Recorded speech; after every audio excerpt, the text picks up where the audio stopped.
Okay, we've got the green light, so we're going to turn to agenda item number 9. Public comment during this portion of the agenda must be limited to matters on the agenda for action. The amount of time any single speaker is allowed may be limited. All comments made will be cross-referenced to those specific items on the agenda. If anyone submitted a speaker card or who wishes to speak under this portion of the agenda, please come to the podium, state your name for the record. It's your opportunity to address the council, but the council is not able to respond or engage in dialogue. If you have items that you wish to speak to that are not on the agenda, you'll have to wait to the end of the council meeting to address council. We'll set the time at 1 minute, please. Thank you. Good morning, Mayor. Good morning, City Council. Paul Casey Entertainment. I'm here to thank the City of Las Vegas and specifically Councilwoman Fiore for assisting me with a very special proclamation that we gave to the children of the Miracle League of Las Vegas, which I've been involved with for 5 years I was involved with that. We honored them at Las Vegas Car Stars. It was an amazing weekend. We dodged the rain bullet on Thursday with our parade, but Friday and Saturday down on Fremont Street, it was incredible. There was more people than they'd had ever expected. Usually they would see on a Saturday night. So I have some photos here, and I was very happy that Oscar Goodman could sit in for you and make the presentation. So anyway, that's what I'm here to say. Thank you very much. 10 years celebrating doing things for children with special needs, and these are for you. All right? Here you go. Thank you. Anyone else, please come to the podium and make your comments, but please make sure they're agendized items. The rest should be waiting till the end. Thank you. Thank you, Mayor, Council. Attorney Michael Cristalli from Gentile, Cristalli, Miller, Armeni, Savarese in regard to agenda item 17. I don't know if I'll have an opportunity to address the council when this agenda item is brought to the council's attention. However, I just wanted the council to be informed and aware that this item was on 2 weeks ago for approval. It's in regard to Cheyenne Medical LLC and Thrive Cannabis Marketplace approval for retail licensing here in the city.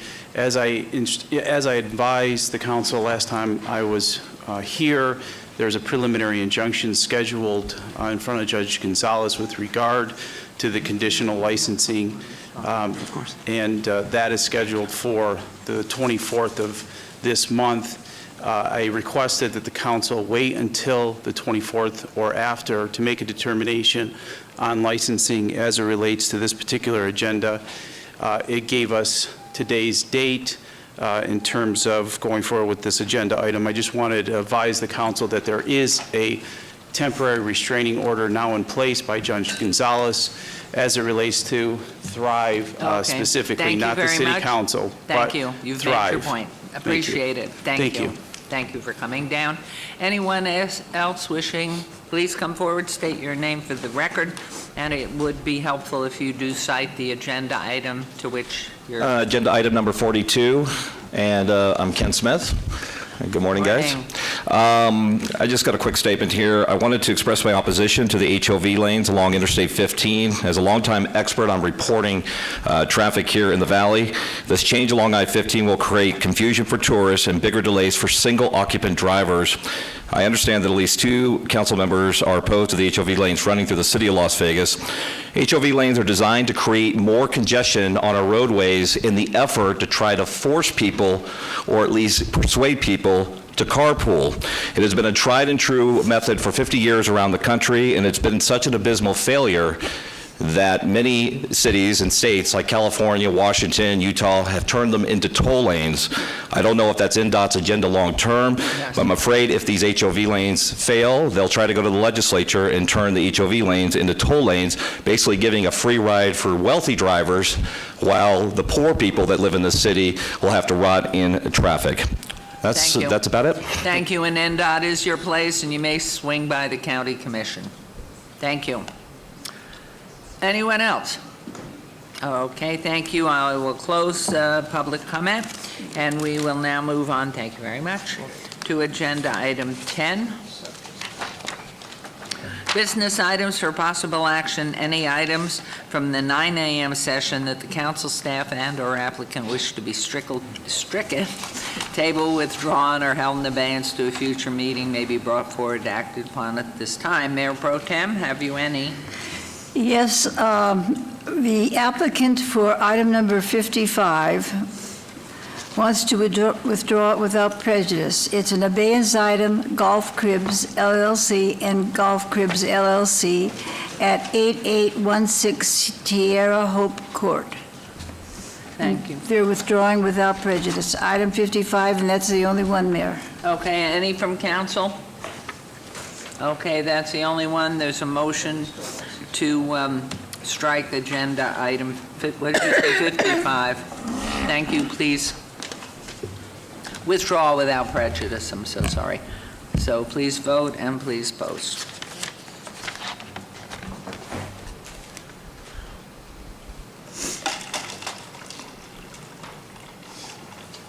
That motion carries. Thank you very much. Items number 11 through 44 on the consent agenda are considered to be routine, recommended for approval by the departments, and may be enacted in one motion. Note that the record should reflect my abstention on items 17 through 21 because they pertain to medical marijuana-related businesses, and one of my sons is engaged in that industry. I'll be voting on all other items. Are there any other items council wishes to bring forward? Okay, hearing none. Mayor Pro Tem, how about you move on these 11 through 44, because then it can carry my abstention along with it with no problem. Make the motion that you're asking. Yes, to approve the consent agenda. Your mic's not on. Before I make the motion, I would like to say that I talked with legal, and I was told that the Gonzalez situation with Judge Gonzalez would not have any bearing on what we're doing today. I wanted to just make that statement. Council, could you make comment to that, please? Yes, Mayor, and Mayor Pro Tem's characterization is correct. The city is not affected by the state action. We're in a federal case now that's been removed, but the council is clear to act on number 17. Thank you very much. I just wanted to clarify that, and I now make the motion to approve items number 11 through 44. Thank you. There's a motion. Please vote.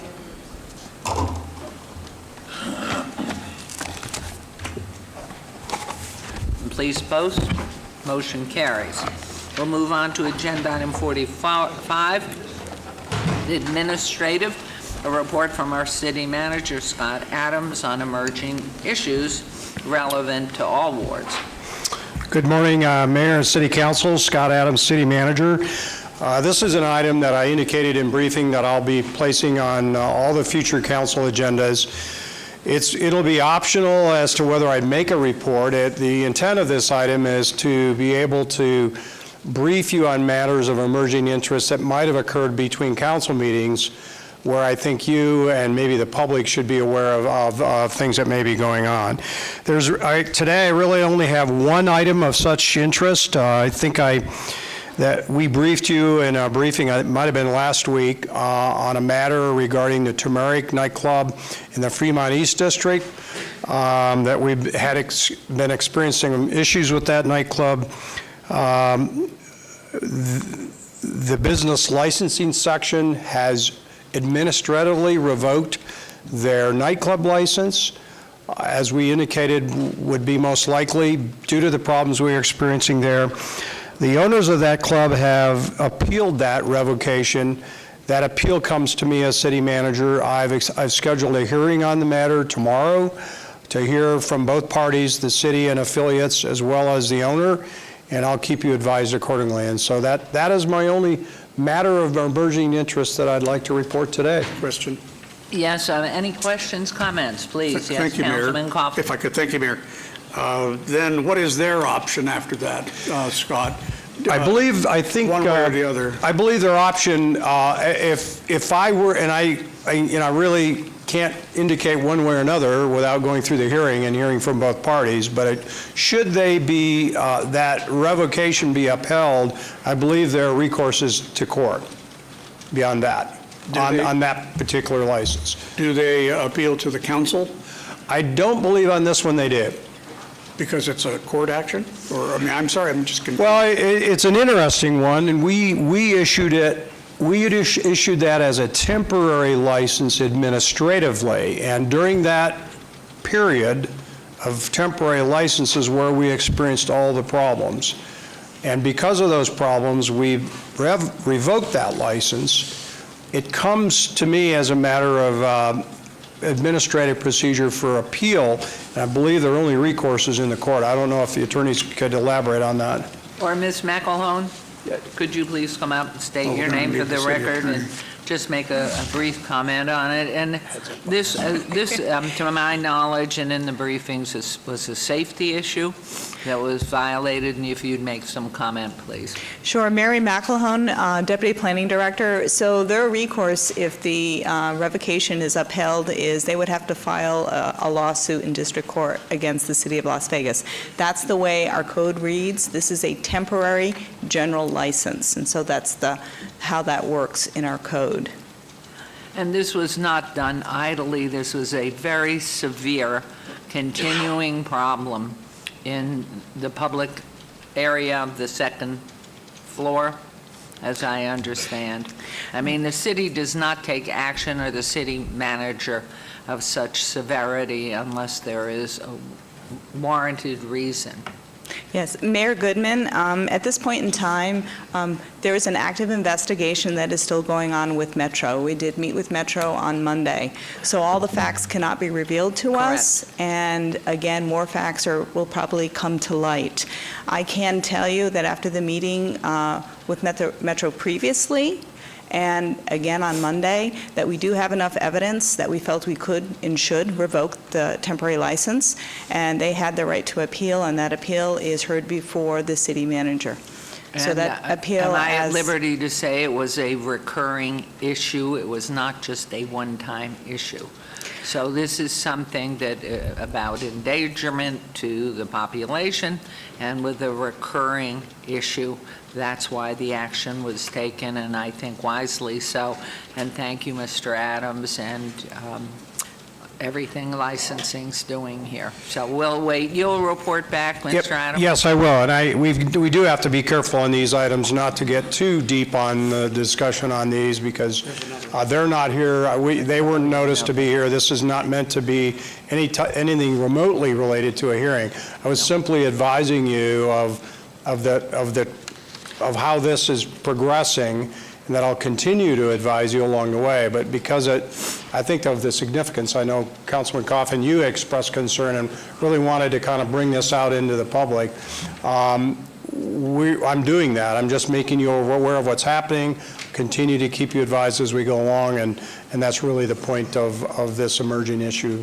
Thank Agenda you. item. No, because I don't think there's any tolerance on the part of this council for anything that puts anybody's life in jeopardy, period. So, Councilman Coffin, please. Thank you. In the same order of business, but not on that particular subject.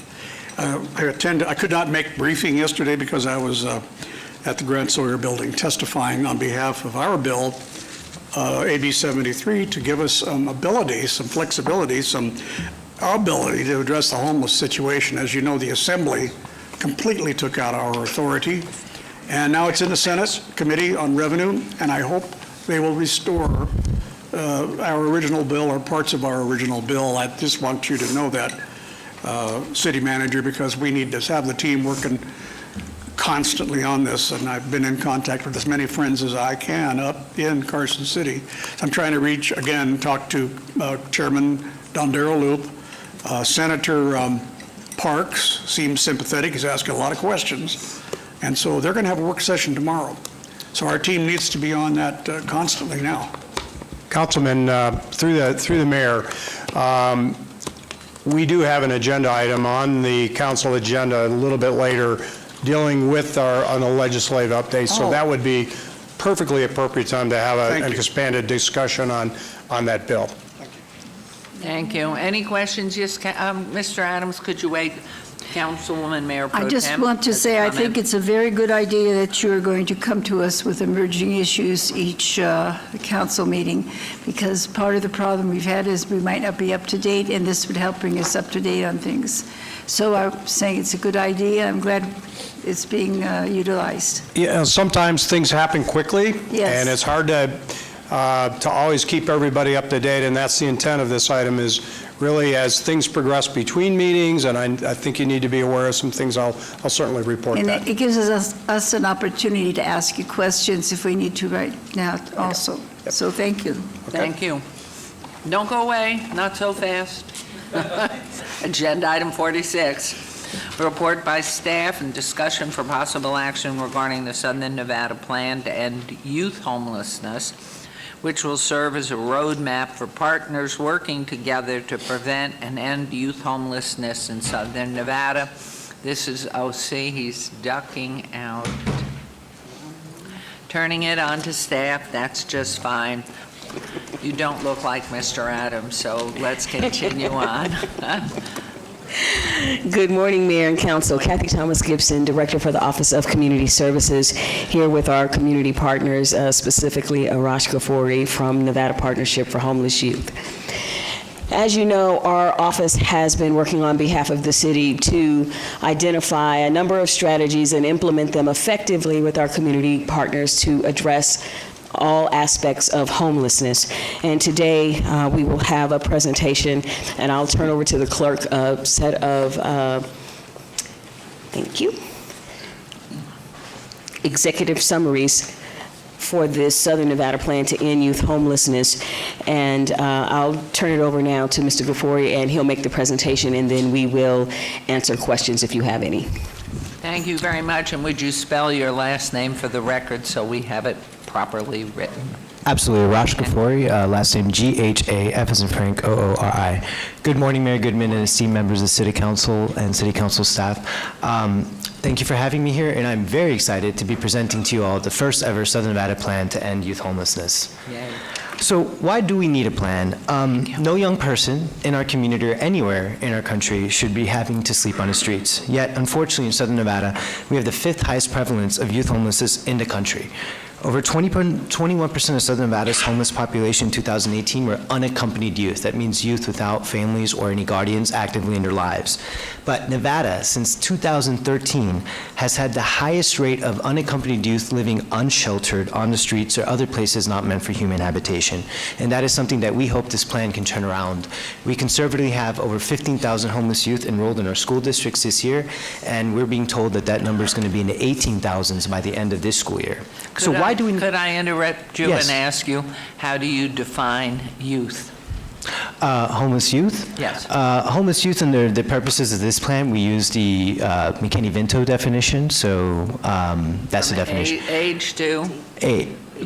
Age is up to 24. So 24. unaccompanied minors would be up to age 18, and then there's unaccompanied transition age youth between 18 and 24 as well. Okay, thank you. Of course. Thank you. So why do we need a plan specifically for youth? That is because young people's experiences of homelessness are distinct and required a tailored response. So homeless youth are still physically developing, they're still emotionally developing, they're still psychologically developing, and they're still socially developing. And they often enter into homelessness with little or no work experience, and are often forced to leave their education prior to completion as a result of their homelessness, and often enter into homelessness without life skills and other very necessary skills to be independent and even experience higher levels of criminal victimization. Long story short, when we're addressing the issues of homelessness, when it comes to adults, the intervention strategy is that adults have experienced independence and self-sufficiency, and an internal, external shock has happened in their lives, and it's our job to get them back to that point. But with youth, they've never experienced that independence or self-sufficiency. They're still in their most critical and formative education years, developmental years, and the interventions for youth require a distinct and custom response that not only gets them out of homelessness, but teaches them the life skills that can actually get them to the point where they can be self-sufficient and independent, because oftentimes providers and community partners and local governments are the last resort that they have to learn those skills they need to be a successful adult. So keep that in mind, that the interventions needed for homeless youth are very, very distinct. And just to frame it, 1 in 3 teens that are on the streets will be lured into prostitution within 48 hours of leaving home. And youth ages 12 through 17 are at a higher risk of homelessness than adults nationwide. This is a huge problem that we have in our community. And if we don't do anything, homeless youth can feed into every other homeless population, chronic homeless adults, families, etc. So we want to stop that from occurring, and we want to stop homeless youth from being veterans of chronic homelessness. So what we did in our community is that we created the first ever Southern Nevada plan to end youth homelessness. So in 2017, NPHY launched a movement after an incredible amount of internal ideation and consultation with a variety of community partners, including the City of Las Vegas. The movement is a focused, sustained, community-wide effort to end youth homelessness. Youth homelessness is a complex issue that's caused and sustained and affected by many sectors and intersecting issues, and we know that the solution to youth homelessness does not lie with one agency, one system, or one sector of society, but all of us working together. Since then, we've held 2 summits. We've released a movement website. We've launched PR campaigns to bring more visibility to this issue in our community. We've had over 1,000 members of the community sign a pledge of support. And we also released 4 academic papers with the Greenspun College of Urban Affairs. One of them noted that the cost of youth homelessness here in our community, unresolved, is conservatively $25 to $35 million annually, and a result of several $million in lost tax revenue per year. And lastly, we created the first ever Southern Nevada plan to end youth homelessness. So really quickly, I just want to demonstrate that this was a very collaborative effort that involved hundreds of people in over 40 organizations, and the City of Las Vegas sat, and not only were they on the leadership level, they were on the joint decision-making, the highest level of the team, where they sat along with deans of universities, other jurisdictions, other technical experts, and other providers. They also sat on the youth working group as well, where we had City of Las Vegas staff and other officials helping actually drive the creation of the plan. And in the past, the City of Las Vegas and continues to help support Young Adults in Charge, the community's first homeless youth advisory board that is composed of only currently or formerly homeless youth in our community. And they were integrated into the planning process as well, and the city's helped provide them support through meeting space and food and other incentives as well. So Kathy Thomas Gibson, to my left, was actually on the plan's highest decision-making body, the joint decision-making team. And like I said, we had a heavy level, or an intense level of youth involvement in the development of this plan. And of course, funders, jurisdictions, the COC, youth providers, CCSD, UNLV, advocates, et cetera, all participated in the process. If you could just look at your slides, you'll see that this is some of the planning process in action. Over 200 hours were devoted to this with representatives from more than 40 different organizations. So here is the cover to the Southern Nevada Plan to End Youth Homelessness. The plan is a roadmap to reach a sustainable end to youth homelessness in our community.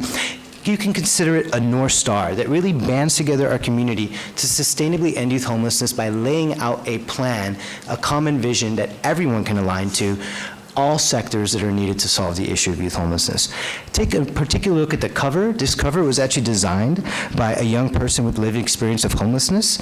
In addition to actually not only contributing to the ideas, homeless youth themselves also had we also had an art and essay contest for them, so their voices could be represented throughout the plan. And the plan also includes 2 essays and a variety of quotes from homeless youth themselves. So one of the most important things that the plan illuminates is that it began with a review of local data, needs, and a gap analysis. A look at the number of youth that are moving through a community's homeless service system relative to the system's ability to intervene in those housing crises with this current capacity. In other words, what's the current demand and what's our current availability to meet that demand?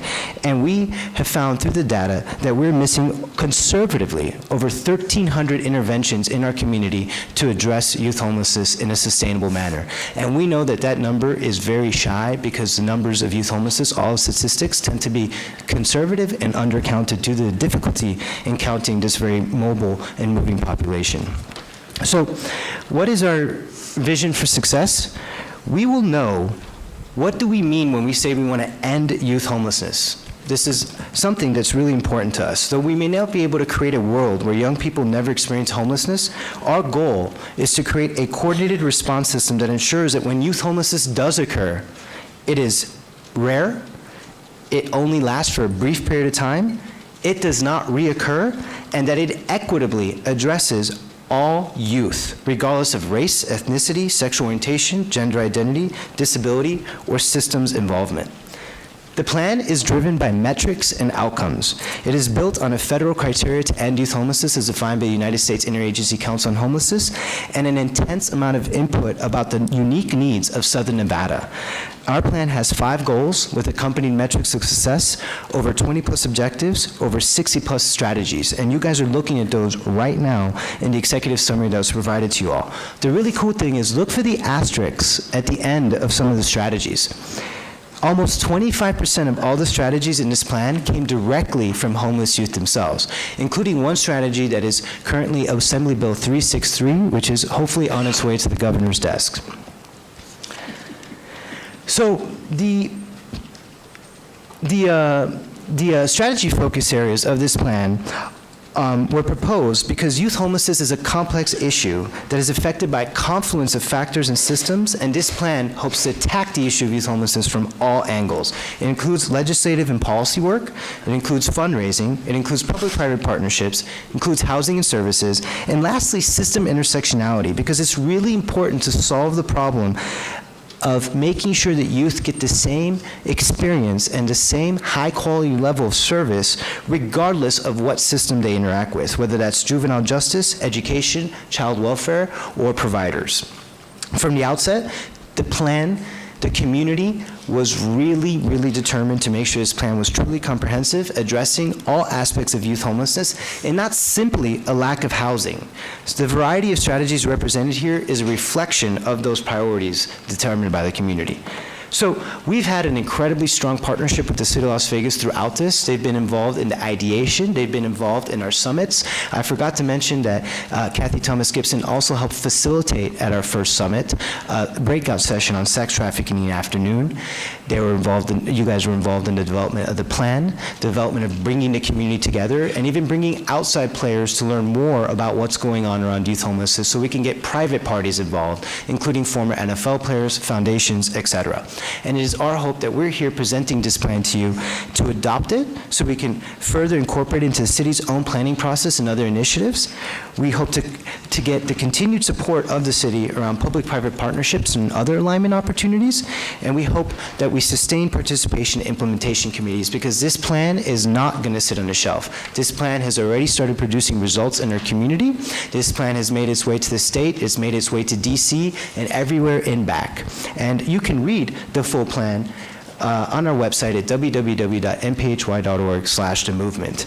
Really quickly, I'd like to end with saying, addressing youth homelessness affects us all. It affects business owners who need a stable, educated workforce and a strong economy. It affects public servants who oversee law enforcement, criminal justice, child welfare, public health, social services, city planning, and many other critically important components of our government. It affects educators who are trying to cultivate the next generation of leaders and citizens, and it affects any nonprofit or foundation that is trying to improve our community's health and wellness. Youth homelessness affects every and any Southern Nevadan who wants to live in a safe, thriving community. And I will end with a quote from a homeless youth that was quoted in the plan and integrally involved in the development of it and its furtherance, and is here in attendance with us today.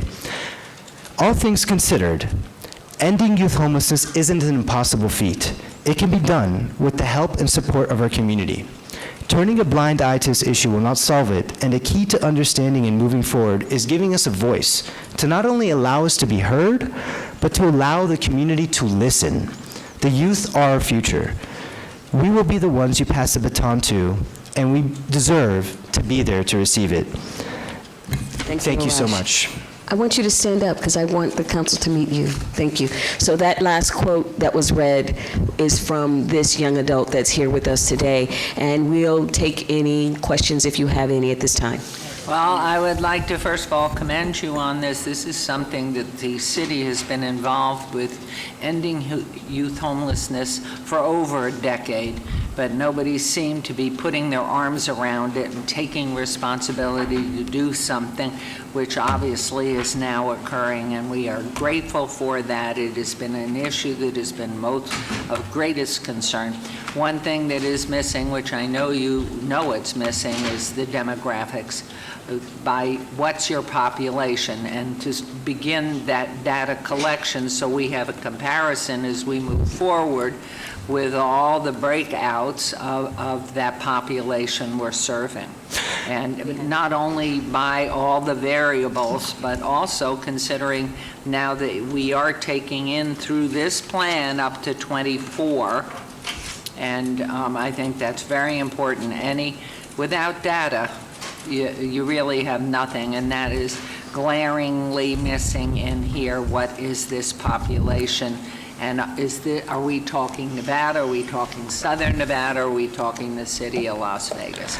That's very important. So, good point, Mayor, thank you. We actually do have the demographic data available in the full plan, and it is focusing on Southern Nevada, inclusive of the city, and so we'll make sure we get that information forwarded to you.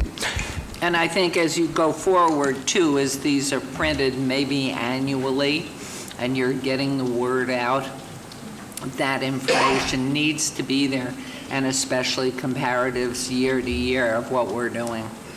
That is exactly our intent with the summits, is we're going to keep updating the community and keep updating this plan.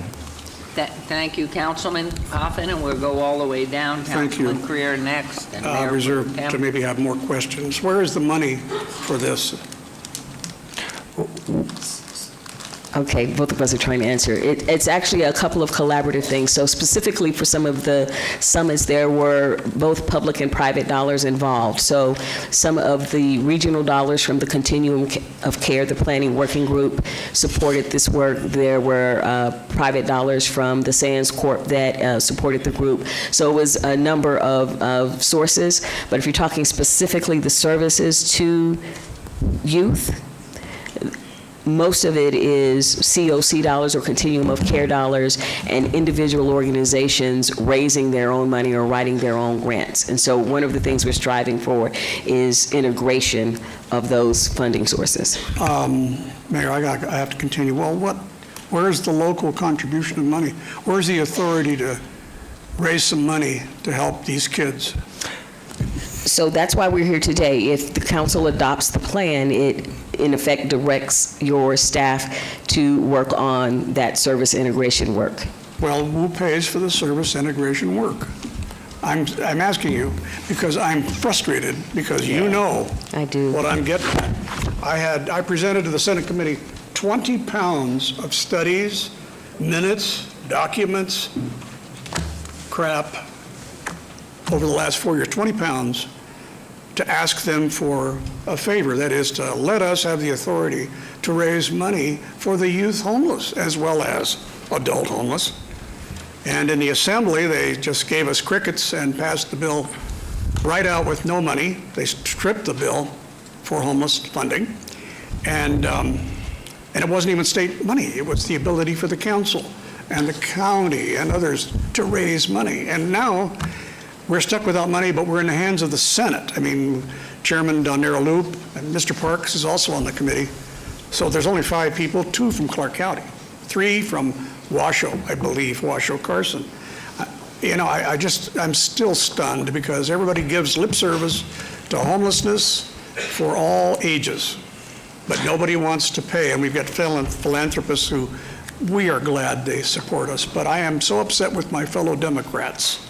This is a nonpartisan body, but it's partisan in Carson City. And my fellow Democrats have done squat on this. In fact, 363, which you mentioned, contains no money. All that is a little waiver of an examination fee for kids taking driver's licenses exams, which they can carry for identification, but it really doesn't help. I mean, yeah, if you've got a car and so on, but darn it. Anyway, I'm venting. I may vent more. I better let go of the mic right now. I'm just so upset. We got about 18, maybe 24 hours May I say something, Mayor Goodman? Councilman Coffin, we through Mayor Goodman, we share a lot of the same frustrations around more mobilization and more funding and more support around youth homelessness. That is why we created the movement to bring in the private side of the community as well.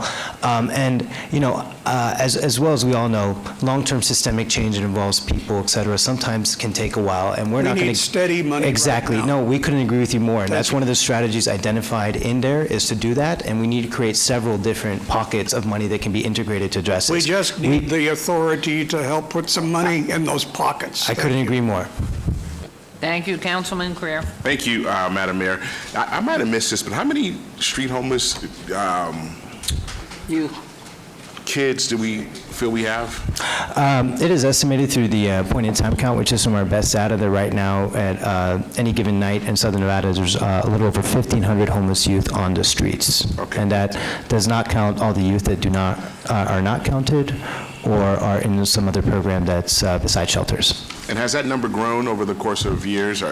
That number, first of all, that number, the point-in-time counts across the country, they suffer from a lot of fluctuation and a lot of methodology issues. That number goes up and down.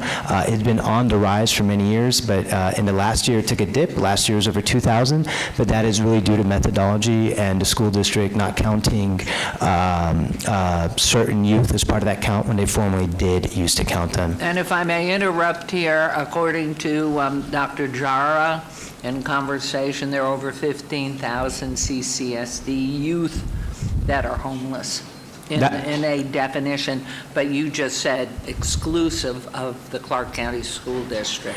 No. The point-in-time count, the Clark County School District contributes data to that, and they changed the methodology last year, which is why we believe the number of homeless youth went down slightly according to that point-in-time count. But reverse of that, Councilman Creer, the population of homeless youth in Clark County School District has been on the rise every year since I've been on the job for over 8 years. Okay. And so the success of this collaborative effort, I'm assuming, would be the fact that we're going to go from 1,500 and get it down or going the right direction?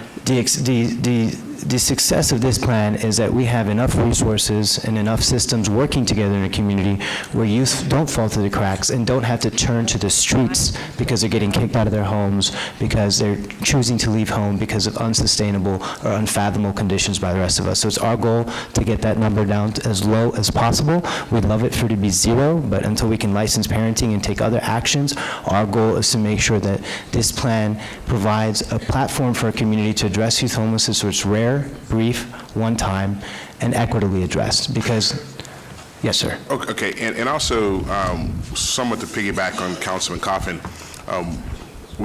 Councilman Coffin asked about the cost associated with that. I don't know if there was a number. Is this a one-out? Is this a number, or is this a continual, how is it funded? How is it sustained? This is and what is that number? How much is that? Yeah, this is an overarching strategic plan that identifies that we need to dig down into this issue way more on data, around funding, around partnerships between systems. The cost of addressing youth homelessness in our community is something that we're working on with UNLV right now. The first study was to show what the cost is of not doing anything about it, and that's anywhere conservatively from $25 to $35 million a year, plus several $1 million in tax revenue that's lost. Our next goal is to put together a price tag for the community of what it is going to cost. That way we can get different funding streams integrated and aligned to make sure that we're building a healthy system and not just focusing all our energy on one component, but not giving the other critical services that homeless need to sustainably end youth homelessness. Because we don't want is youth exiting out of the system and coming back into it 3 months. Okay, well, I look forward to having that conversation, understanding with the costs associated and how that's going to get funded.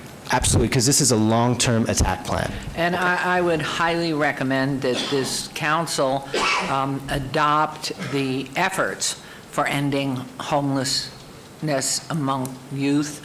However, to adopt the specific plan, it's too broad, it's too open-ended, it's not specific enough for us to be in a position to adopt the plan, which is way too broad at this point, not enough specifics for us. We absolutely, and I would welcome any other comments from council, have been supportive of ending youth homelessness for over a decade that I'm aware of. And you've been in the position how long now? Almost 8 years. Right, so you've been, you had no gray hair when you started. I did not. You were a youth yourself. So the reality is supportive of the movement, supportive of the plan, supportive of ending youth homelessness. And I think that's an appetite that we can endorse, but the specifics of the plan, I would highly recommend. We're too loose right now. Money, money, money. It's money. And I know you've been out pounding the pavement, and we've had philanthropic support. I don't know if we've had state support or county support or financial support, which is, I think, what Councilman Coffin was addressing. Has the city specifically put money in yet? Thank you, Mayor. Kathy Thomas Gibson. Through the Mayor's Fund, we have had some philanthropic contributions, and those dollars, we've had about $45,000 total of that. Some from both of those donations, a $20,000 and a $25,000 contribution, have been from the private sector. And we are using that to help youth who come through the courtyard transition either to one of our community partners or reconnect with family if that's the appropriate option. So really working a case plan with those young adults. We have one staff person assigned after you all approved a budget increase to bring on more staff. We have a staff person assigned to specifically deal with homeless youth. So yes, the city has made contribution both with staffing and via the Mayor's Fund with philanthropic contributions. But it is, as Councilman Coffin just said, it's peanuts. We need more, but the Mayor's Fund for Las Vegas Life, specific donations through the Nevada Community Foundation that people earmark to a special cause are thus directed, as in this instance. So know that those funds, the people or companies or private, anyone who gives, may make a specific donation to a cause.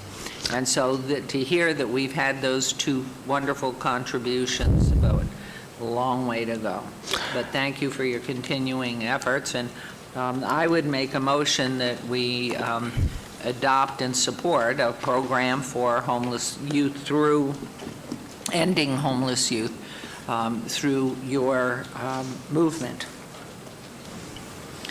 And I'll make that in the form of a motion. Madam Mayor, could I just Yes, ask please. a couple of questions?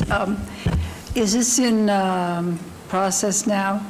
For example, on these pages where you talk about increasing family engagements and creating support groups, are all of these steps in existence at this time? Some are, yeah, definitely. Yes, the plan's been prioritized, obviously, so there are some things that are already in the works, some things that have already been checked off, and then continuous prioritization so we can manageably work on several of these objectives and strategies at a time. I'd like to point out that this is just an executive summary. The plan is almost 40 pages here and does contain many of the elements that we discussed. And around the funding question, this plan identifies both things that we can do without funding, that's policy, that's bringing people together, that's better aligning case management and intakes, et cetera. But also, when the money comes, we still need a plan, we still need a blueprint to make sure that the money is equitably doled out to actually sustainably end youth homelessness. And that is what this plan outlines. So, And I think it's wonderful that you have a plan, and you have a plan that we can see in writing. And you're very, the specificity of your plan is good in some areas, but as the mayor said, we don't know exactly what form of, how you're going to go about the social work, and how many support groups you have and what you're going to do and that type of thing. And maybe it's in your bigger binder. And I just want to say I appreciate your passion. And to achieve things, you have to have passion and persistence, and you're not going to quit, I can tell that. So that's wonderful. And in about the early 1990s, when I was on the school board, we had Ina Duncan, I think was her name, and she was working with homeless youth, and she came with a very large figure of what we had in the district. And the people who were working in the district, her superior, did not believe it. And it's almost as if they didn't want to accept the fact they had that many homeless youth. They really don't. They don't see them. And but she did, because she was out in the field and she was seeing them every day.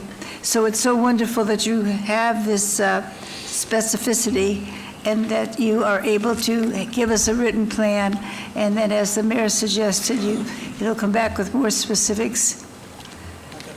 I just want to say I really respect what you're doing, and I'm so happy because I've always felt we should have done more in the school district. Thank you. Thank you, Councilman Coffin. On the motion, which I will support, Mayor. But I have to make sure people understand who are watching this. Government people know this. The Dillon's rule prevents the city and the county from raising any fees without their permission, which only meets every 2 years. So we are within a thread. Really, tomorrow will be a vote in the Senate committee. If we can get the committee to approve restoring the funding that the Assembly Democrats took out of Assembly Bill 73, maybe we can get the Assembly Democrats to agree if the senators do. And it's a bipartisan thing or nonpartisan, as we all are here, but all of us, Republicans and Democrats, voted to put that bill together, 7-0, to send to them. We cannot do anything without the legislature approval. We're not looking for a handout from the state. We want the taxpayers of Las Vegas City to pay for the homeless scourge which is plaguing our neighborhoods in the city of Las Vegas. Thank you. Thank you. Okay, so unless there are any more comments, my motion was to support the plan to end youth homelessness in southern Nevada and be willing to partnership as we move forward, and thank you for everything you're doing these years. Thank you, Mayor Goodman. Please vote and please post. And as always, thank you, Ms. Thomas Gibson. Thank you. That motion carries. We'll move on to agenda item 47, report by Public Works and City Attorney staff regarding the establishment operations of high occupancy vehicle HOV lanes within the city limits. And Councilwoman Fiore and Councilman Anthony, have you got your protective gear on you, both of you? Okay. Hello, please announce yourselves. Good morning, Mayor Goodman, member of City Council, Mike Jansen, Public Works. Good morning, Mayor. John Rodilla, City Attorney's Office. So we have a presentation we're going to give you today really regarding these HOV lanes, where there is some significant changes coming very, very soon. And I want to give you a quick snapshot of what we're going to cover today. First off, we're going to give you that status update on Southern Nevada's HOV system changes that are coming Monday. We're going to give you an example of the full-time and part-time HOV systems, a little bit of reasoning on why some of them have been used. We're going to go over feedback. When we last met, shortly after the last council meeting, we worked with our communications office to do some social media polls, see how our citizens feel about HOV lanes, particularly whether they support them or not. Give you some of that data. We're going to discuss a commitment that NDOT has made to us to address some of the concerns related to the HOV system. We're going to go over the State Transportation Board's role as it relates to HOV policy. Briefly, we're going to touch on a question Councilman Coffin brought up regarding the US 95 2005 settlement with Sierra Club lawsuit.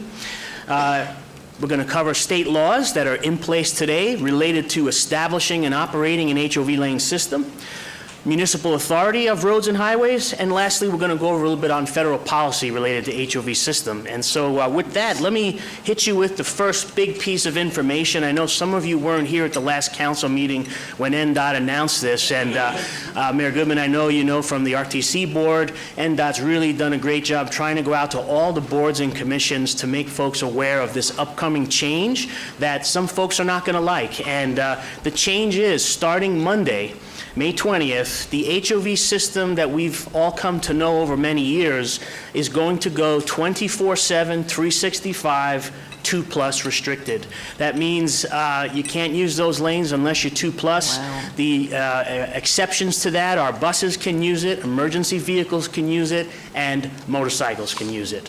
So very limited restrictions.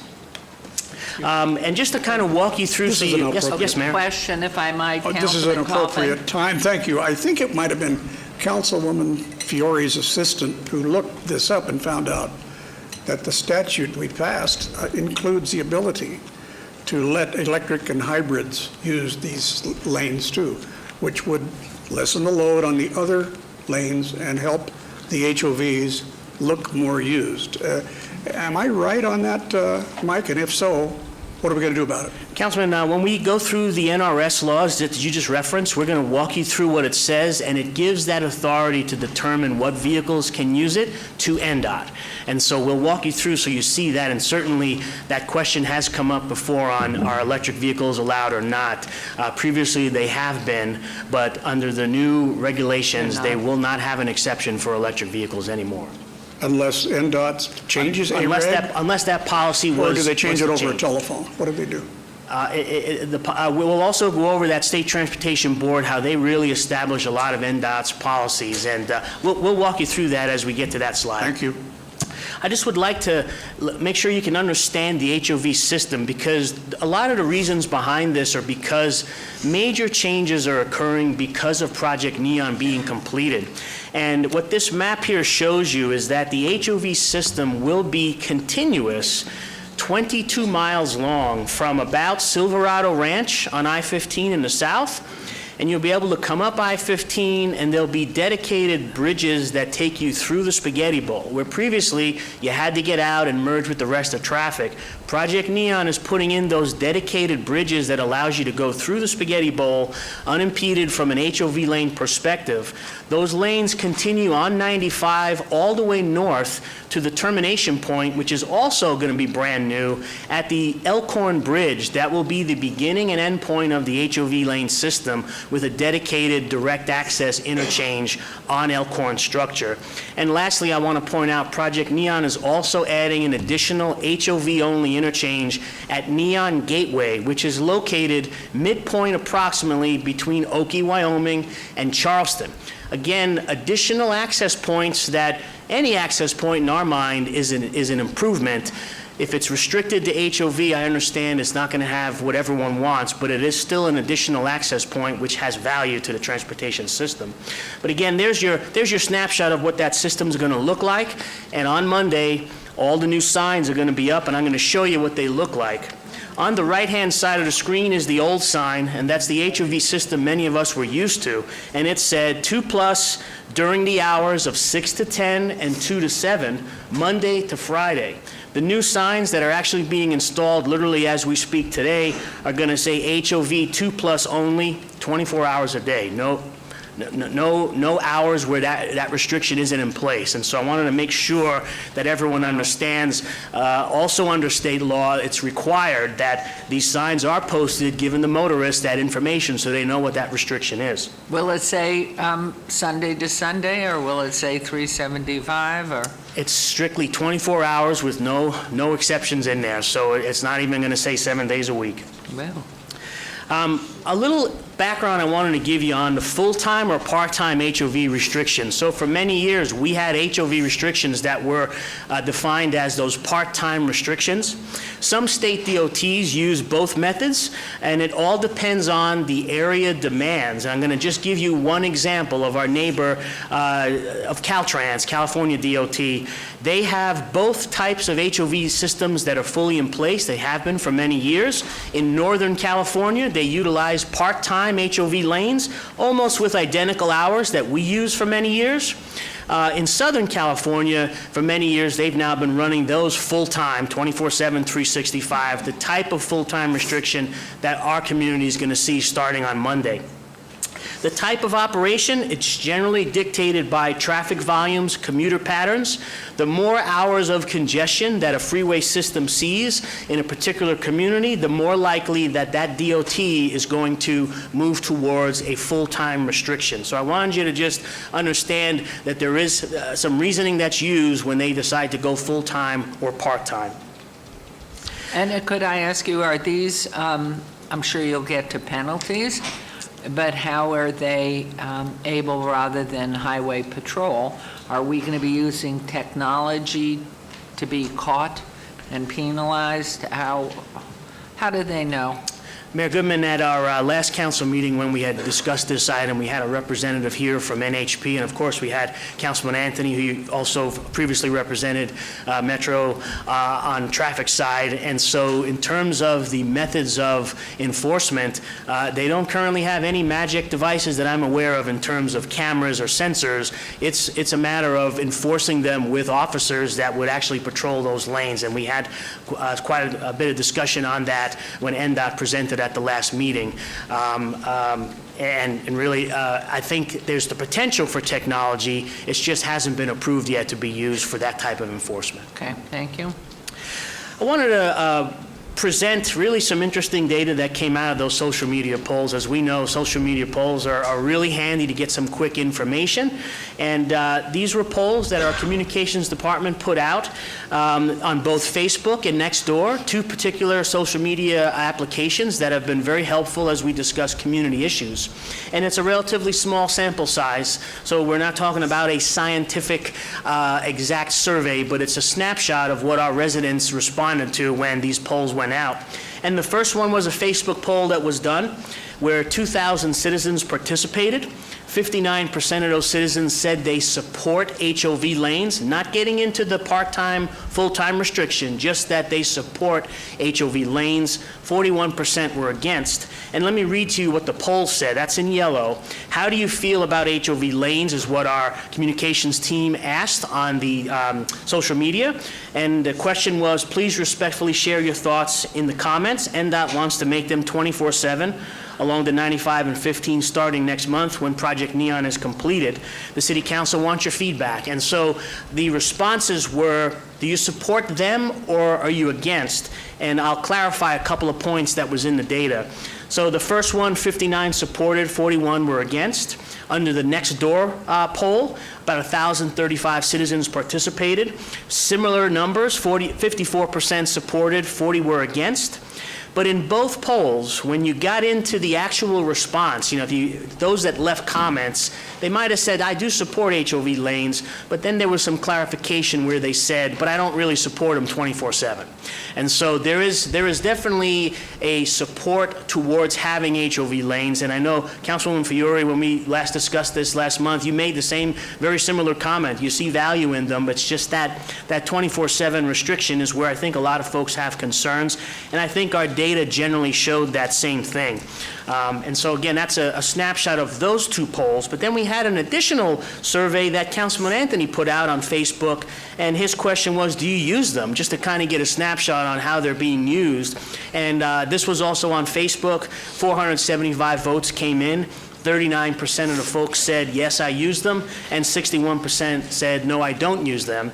Of the portion that said, yes, I use them, we don't know if they use them with one person, with two, with three. We just know that folks do use them. And I wanted to make sure you all saw what that data looked like. I want to bring up discussion I had with NDOT's director regarding, concerns that we've heard from citizens and from council as it relates to this change in operation. We heard it, I believe, at the RTC board meeting as well, Mayor Goodman. I remember Chairman Brown brought up similar types of concerns. I think it's been consistent throughout the valley of just some concern with the 24/7 move. And when I brought those comments up, more or less the commitment was NDOT is going to continue to collect data related to what's known as the system metrics. What are the traffic volumes on the general purpose lanes versus the adjacent HOV lanes? What type of information are they finding related to, are they helping with crash data? Are they doing anything related to the safety of the overall freeway system? How are they affecting speeds on those facilities during peak hours? Quite a bit of system metrics will come out of this analysis. And they're going to start this data collection soon after everything is open. But in terms of committing to a trial period, because I think maybe that's what some folks are wondering, well, is there a trial period before you might reverse it back? And the commitment that I was able to get was NDOT wants to have no less than a 3-year period to evaluate these facilities. And if the data after that 3-year period showed that they are not needed to be full-time, then they would be willing to look at converting them back to part-time. So I wanted to be clear, that was the commitment that I got from NDOT. I'm sure it's probably not the commitment that many people may have liked. Some folks might have liked the shorter period, but this was the time frame that NDOT felt was necessary to really allow the new system with all those new connections to have a chance to grow the user demand. And so that's the commitment from the NDOT director. I want to touch on the State Transportation Board. The State Transportation Board is many ways like NDOT's City Council in terms of they hear a lot of policy decisions that come before them from NDOT's perspective. And it's very clear in NRS, here's an example of what the state law says, that the board shall consider at its meetings all questions related to the general policy of the department and transact such businesses as properly comes before it. So I think it's fair to say that the HOV change that's coming Monday, 24/7, 365, is really a policy level decision, and the State Transportation Board has to endorse that policy. Our representatives on the State Transportation Board, there are 2 from Southern Nevada, and our representatives are Virginia Valentine and Mr. Frank Martin. And yes, Mayor. How come, or maybe I'm making an assumption, are there no electives on, either on NDOT or on the Southern Nevada Board? Governor Sisolak chairs the State Transportation Board, and then the remaining members are Appointed by him? Yes. Is that legislatively? Last year, Is that a legislative composition? I mean, by some assembly bill or senate bill, it says there will be no electives other than the governor, who obviously is a part of one party rather than another? One other correction, the lieutenant governor is also another elected position on there. I'm correct. So there's three, Mayor. There's the governor, the lieutenant governor, and the controller. And then the other members are appointed by the governor. Okay, so there are 3 electives on... 3-party elected. 3, at this point, right. Okay, thank you, thank you. So with that, I'm going to turn over the next group of slides to John as they very specifically relate to some of the legal side and some of the laws that are in place related to HOV systems. Hi, good morning, Mayor and Council. I wanted to address some of the issues related to the 2005 US 95 widening lawsuit. I was able to review the complaint filed by the Sierra Club that halted at the time the construction of the US 95 widening as well as the settlement. The lawsuit was largely related to particulate matter that was generated by vehicular traffic and more specifically diesel traffic, both construction vehicles and just heavy trucks on the roadways. And NDOT made some significant commitments to the school district. It was largely related to the schools that were adjacent to the freeway. NDOT made some commitments to reconstruct schools, to fund various measures to lower construction vehicle particulate disbursement to improve air quality regionally. And so the lawsuit was settled, and as part of that lawsuit, NDOT completed the environmental impact statement for the project. And the record of decision that was accepted by the Federal Highway Administration had included the inclusion of HOV lanes along the US 95 corridor. Now, I didn't see anything specific about the 24/7, 365 versus the time of day. Usually the HOV analysis is confined to the peak hour in the AM and the PM, and there's not a lot of analysis outside those hours. So really, as Mike said, it is a policy decision on how to operate those lanes. I didn't see anything, at least in the US 95 environmental studies, that required either, the part-time HOV lanes or the full-time. What was the size of the settlement?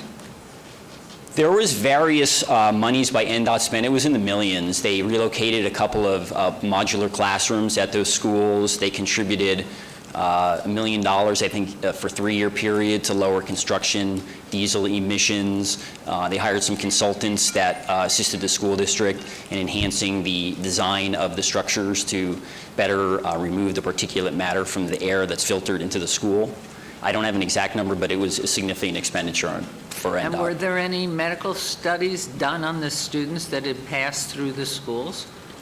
The Sierra Club lawsuit had some studies that they had presented as part of litigation. I'm not sure anything was done specifically for students that attended those particular district schools, but the Sierra Club looked at wider studies throughout the world, to be honest, and used that as the basis of their litigation. Interesting. Thank you. Thank you, Mr. Bedell. Which one, Mike? Bedell. The big one.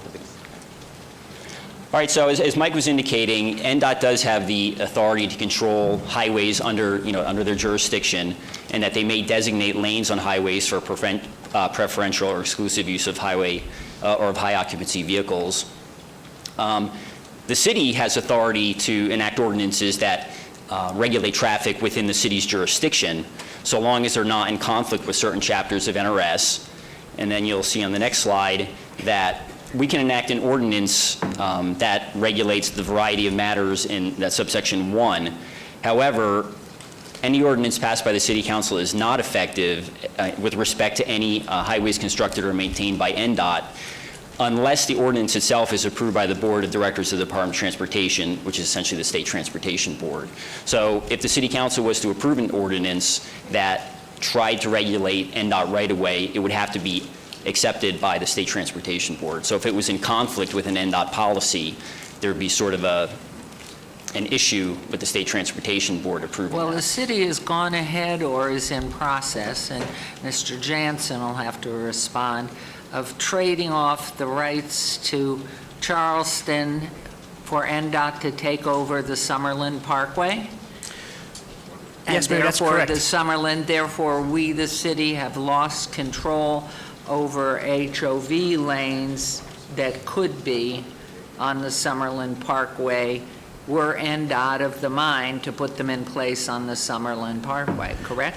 Mayor, just to answer your question, the transfer, the road transfer that we have, that we recently approved, was the transfer of Summerlin Parkway to NDOT in return for the city taking control of portions of Charleston, Sahara, and Fremont Street. And so, yes, that facility will become under the control of NDOT, but I will say the HOV lanes that are out there now, the ones that if you're on 95 North, there is a ramp that brings you right into Summerlin Parkway, right around, very close to Buffalo. And then coming the other way, there is a ramp that takes you into the HOV lanes. The master plan that was identified for HOV lanes showed that ultimately at full build-out, that there would be a desire to have the HOV lanes extend a little bit further west. I believe the plan had them beginning and ending approximately at Rampart, and the reason for that was because as traffic continues to grow with Summerlin building out, the ability to get in and out will get a little harder. And so there is a long-range plan, but not extending them all the way west. Okay, but they are under the control, Summerlin Parkway is under the control of NDOT and no longer the city. It will be very soon. The agreement that we approved that a few weeks ago still has to be signed off by the governor, and then there is a 30-day period before it becomes effective. We believe it'll be effective, Mayor, to answer your question. By the end of June, the transfer should be 100% complete. And there is no recourse for the city to add in there, just listening to my two colleagues here that want no HOV lanes, to augment that transfer on the Summerlin Parkway that without a condition without HOV lanes. It's totally up to NDOT what they do. once In the they have future, Mayor, if they decide to want to try to extend the HOV lanes, that right-of-way, that facility would be theirs, and under state law, they would now have the ability to extend those lanes further west. Thank you. Yeah. Mayor, So- excuse me, Mayor Pro Tem. Mayor, weren't you saying that part of the arrangement would be that they would not put in HOV lanes? Well, if that were a condition. possibility, but once it's under the control, if I understand from Mr. Riddell as well as Mr. Jansen, we have lost that prerogative there, and it is entirely within their purview what they do with it in the future. So would you wait on that? Thank you. Yeah, just so you know, those lanes, they're not on the near-term plan. They were more to identify a plan that as Summerlin is built out, the facility will be widened, and that's one of those costs that NDOT took on with that transfer. They're responsible for the full future widening of Summerlin Parkway. Okay. So to digest NRS 484A, basically NDOT has authority over their roadways, we have authority over our roadways, and if we want to do anything on NDOT roadways within the city's jurisdiction, we basically have to have the approval of the State Transportation Board. That's to cull down all that language. Thank you. So just other things to consider in relation to federal policy. The Federal Highway Administration largely funds NDOT's improvements on the interstate system, I believe to the tune normally of 90% with a 10% state match. So most of the environmental work, that occurs, because it is a federal action, has to ultimately have the approval of the Federal Highway Administration. And all of the documents for the I-15 widening did indicate that they were HOV lanes. Again, I didn't necessarily see a time restriction because most of the traffic modeling that is done is limited to the AM peak hour and the PM peak hour, similar to the way US 95 is posted. So to eliminate HOV lanes in totality, you'd probably have to reopen the environmental impact statement with the Federal Highway Administration. And if NDOT just chose to do it arbitrarily without getting FHWA approval, they would likely have to pay back the 90% contribution from the federal government using the fuel and motor vehicle tax money. So I'm not sure how much Project Neon costs, but it would be a significant expenditure for NDOT. And from what I understand, NDOT, as far as when the environmental documents were prepared, they had this HOV commitment, through Southern California, through the state of Nevada, and moving northward to have this HOV system through the urban areas as part of sort of a regional, sort of a southwest into the northern part of the country system of HOV lanes that was sort of encouraged by the FHWA in the environmental document. So it would be a challenge to get the FHWA to eliminate them in totality. I think the time constraints that Mike discussed are perhaps open for discussion with NDOT, but to eliminate them would be very difficult and really risk the environmental work that's been done on these projects. So with that, I think Mike and I will open it up to questions. Yes, please, Councilman Anthony. Thank you, Mayor. I have a couple questions and comments. Before I do that, though, with your permission, Mayor, can I ask Mr. Smith to just come back up to the podium? If you could come back up here. I don't know if anybody recognizes him, but he's on one of the news stations. He does traffic every single day. He watches this stuff every single day. Kind of an expert on traffic. So I just want to hear your comments one more time before I ask my questions. After he says his name and his affiliation. And your background. Okay, my name is Ken Smith. I work for Fox 5 TV. I'm the traffic anchor, and I've been reporting and considered an expert on traffic movement in the valley for since, 2006. So I've been here for quite some time, and my concerns about the HOV lanes on I-15, it really sounds like per state law, there's not really much the city council can do anyway. But nonetheless, my concern is that it's going to actually increase congestion. I think some of the surveys out, Mike, I don't know if you know, is it less than, 7% of people carpool? Is that? It's right close to about 10%. So you got 10% of the valley that carpools. However, with them taking away one of the traffic lanes on I-15 south of Sahara where where the freeway did not get widened, that's 20% of the traffic capacity that's going to disappear. So you do the math, 10% carpool, 20% traffic capacity disappears with that HOV lane. It's just a recipe for additional congestion, additional gridlock. But the Southern Nevada HOV study specifically states that the goal is to create more congestion in the hopes to change social behavior in our community to try to get people to carpool.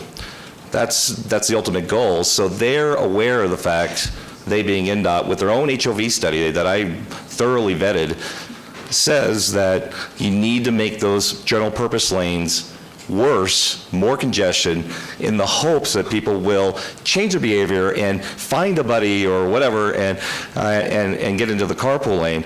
The bottom line is, especially up in your district, or your ward up in the Northwest, a lot of people cheat. I mean, it's just turning everybody into a bunch of cheaters. People are going to get in that, they're going to cheat. And here's the irony, I will say this as well. I've been told off the record, by sources, that NHP has been pushing hard for the 24-hour restriction. They want it basically because they tell me that they're too busy to write tickets for carpooling violations during the peak hours. So by making them 24 hours, they don't have to worry about looking at their watch and figuring out when or when not to write a ticket. And so when they're not busy, say at midnight on a Saturday night when the freeway's empty, they can pull somebody over and write them a $250 ticket.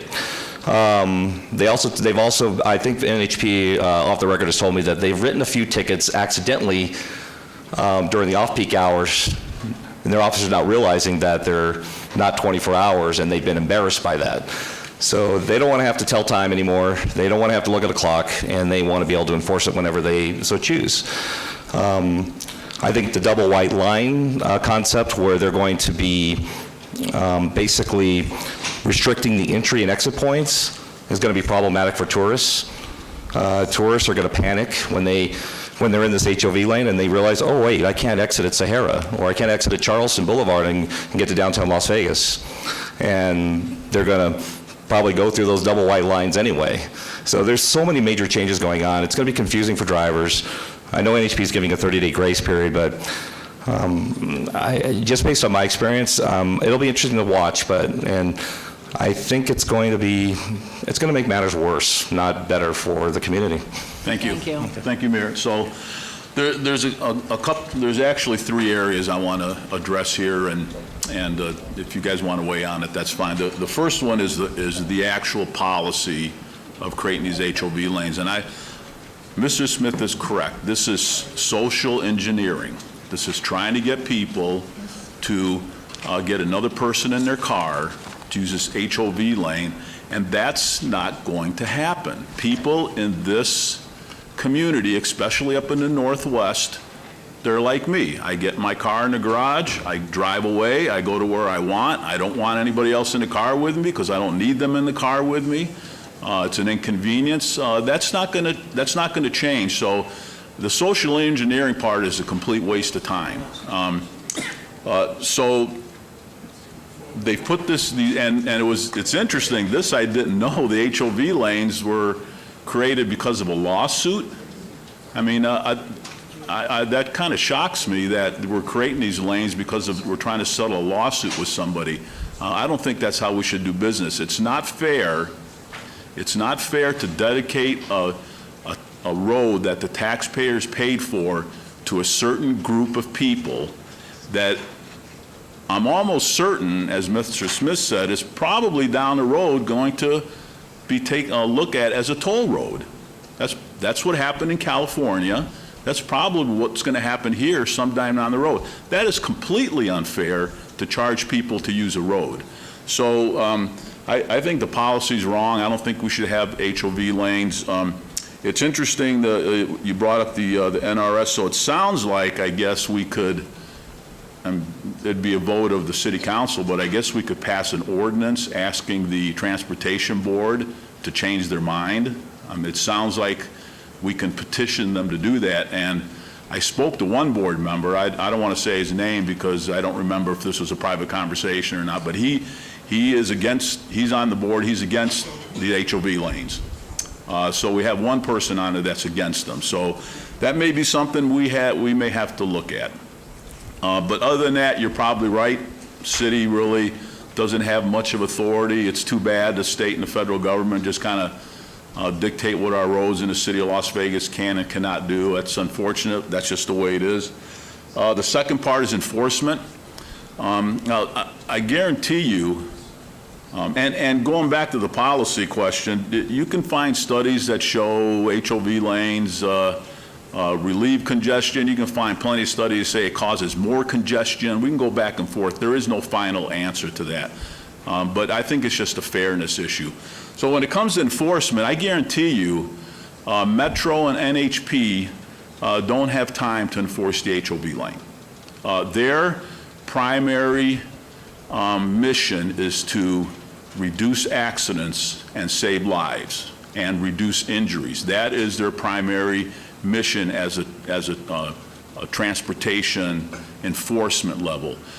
HOV lanes don't create accidents, they don't injure anybody, and they're not killing anybody. So HOV lane enforcement is going to be every once in a while. I doubt if Metro's ever going to do it, maybe once in a while. NHP's probably not going to do it that much either. And I drive those roads all the time. Every once in a while, I'll see an NHP officer pull over somebody in the HOV lane, but most of the time they can't. There's just not enough of them. I commend them for trying to keep our roads safe, but HOV enforcement does not do anything to reduce accidents and injuries and people dying on the roadway. So that's not going to be something they're going to enforce. They're going to go to intersections. They're going to, I mean, we got to get people that are speeding, changing lanes unlawfully, reckless driving, drunk driving, right away. These are the incidents that are causing accidents and people to get injured. That's what they're going to enforce. So the enforcement thing is non-existent, which causes people to just say, the heck with it, I'm using the HOV lane, I'm a single driver, I'll take my chances, and 90% of them, 95% of them are going to get away with it. So what you're creating are people in their own mind saying, I have to violate the law because I got to get my kid to school, I got to get to work, I'm late, HOV lane's open, there's nobody there, to heck with it, I'm just going to jump in there and drive and see what happens. And they know that the enforcement is not going to be that difficult. The third is the penalty. I mean, I think it's outrageous to charge somebody $280 for a citation in HOV lane, especially when there's no reason to change it today from 24 from the shorter time period to 24/7. So somebody at 2 in the morning in the HOV lane, when there's 10 cars on the freeway, gets pulled over by NHP, gets a citation for $280. Now, how fair is that? That's not fair at all. So I talked to our city attorney, and in the hallway one day, and I said, hey, I know you guys handle these citations. It's a $280 fine. I know plenty of citations are dropped down to a parking ticket. Why can't you drop these to a parking ticket and make it a $10 fine when they're ticketed in the city of Las Vegas in the HOV lane? And he said he would look into it, and I would like to hear from our city attorney. Mayor, with your permission. Thank you, Councilor. Thank you, Mayor. We not only looked into it, but to give you some perspective, we prosecute a number of misdemeanors in our criminal division, and we have to prioritize them. And so the very top of the list, obviously, is battery, domestic violence, and drunk driving. We do petty larcenies and things like that as well. And when it comes to pure traffic, speeding, which is life-threatening, running a stop sign, which is life-threatening, running a red light, which is life-threatening, have fines that are either less or about the same as using an HOV lane, which is not life-threatening. And so I've discussed it with the head of our criminal division, and we made a decision internally that when it comes to tickets, and we negotiate tickets all the time, that we have already started negotiating HOV tickets to parking tickets and a very minimal fine. Okay, so I guess from my standpoint, that's where we're at. I may consider asking the city council to pass an ordinance to send to the transportation board, and you know, to the citizens of Las Vegas. It's going to be against the law to be in an HOV lane for forever unless you have somebody else in there. But the likelihood of you getting caught is minimal, and if you do, it's going to be a small fine. So, so do what you need to do. So thank you very much. Okay, for those of you who didn't get it, guess who's passionate about this? I am. He is, wonderful. So he was not encouraging you to go out and get fined. Trust me. I have to take care of my Councilman Anthony there. But this is a report, and we thank you both, and you've certainly enlightened us today. Thank you. Thank you, Mayor. Thank you. Thank Yeah, you. Mayor, just one other thing. I appreciate you doing the report. The last 2 meetings ago, I asked you to do this because I didn't really have all the information, so I appreciate the work you put into it. our city attorney, our city manager. Thank you very much. It was very enlightening to hear. And Mr. Smith, thanks for coming down. So I think we know a lot more about HOV lanes than we did a couple days ago. Thanks. Thank you. And I saw you this morning on Channel 5. I turn on Channel 5 so often while I'm getting ready for the city, and it's enlightening. Thank you. A lot of contests this morning on Channel 5, which I thought were strange, but no matter what. Okay, moving right along, agenda item 48, and this is a report by staff on the 2019, the 80th session of the Nevada Legislature, reference to all wards, and it is a report only, and we're getting the big guns. It's Ryan Black. Good morning, Madam Mayor, members of the council. For the record, Ted Olivas, the Chief of Staff. I'm joined this morning, I think it's morning, by Bob Ostrovsky, who's one of our contract lobbyists with the Ferraro Group. We have a short presentation. And you had a gentleman following you. Who is that sat down instead of coming forward? Ryan. Oh, that's Ryan Black, one of our lobbyists as well. And how many years has he been with us? Well, with me, about 6 months, along with the city. 5 years, Mayor. 5 years. 5 years, wonderful. Did you go to school here in Las Vegas?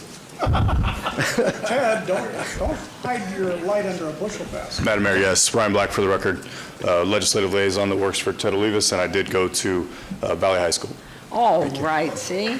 We do that. Go Valley. All right. And he's a veteran. All right, so sorry to, and he's a veteran too, so thank you for your service. Floor is yours, Mr. Olivas. Thank you, Madam Mayor. So this is generally a discussion that reflects the handout that I provided yesterday in briefings and that we've handed out in previous briefings from previous weeks.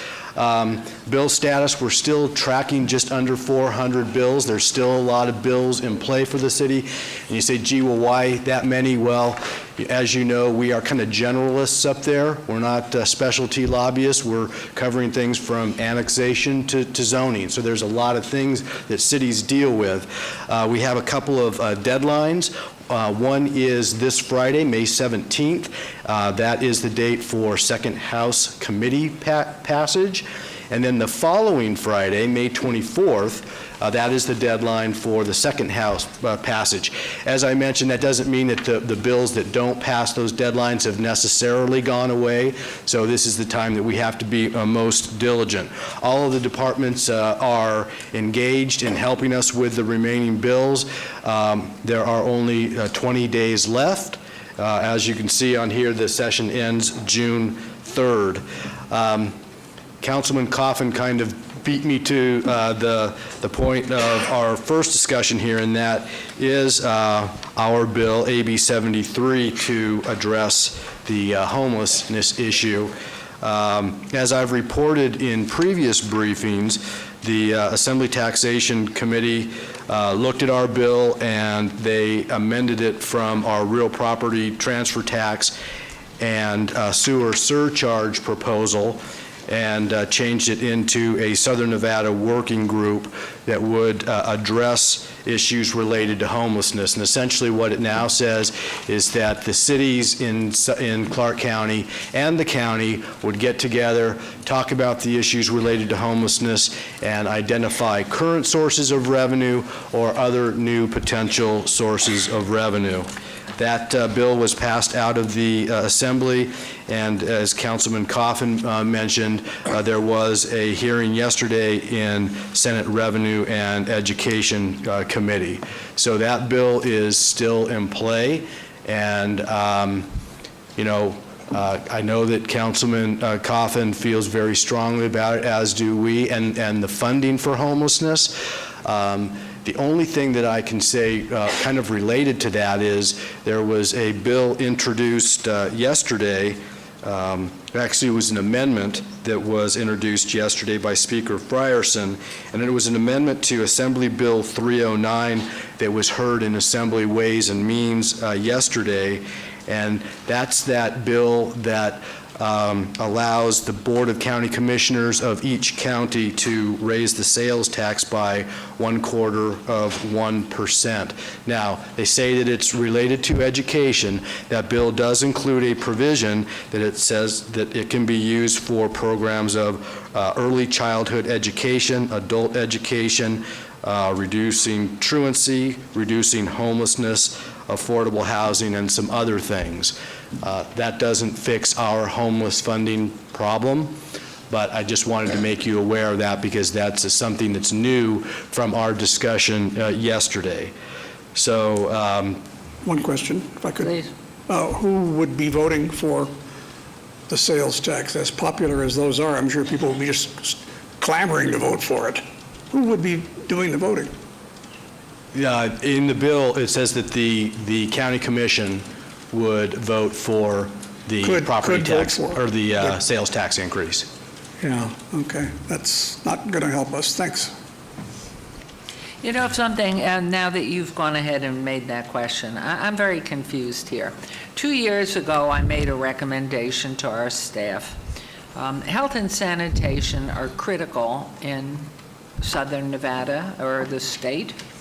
The city controls what's in the city.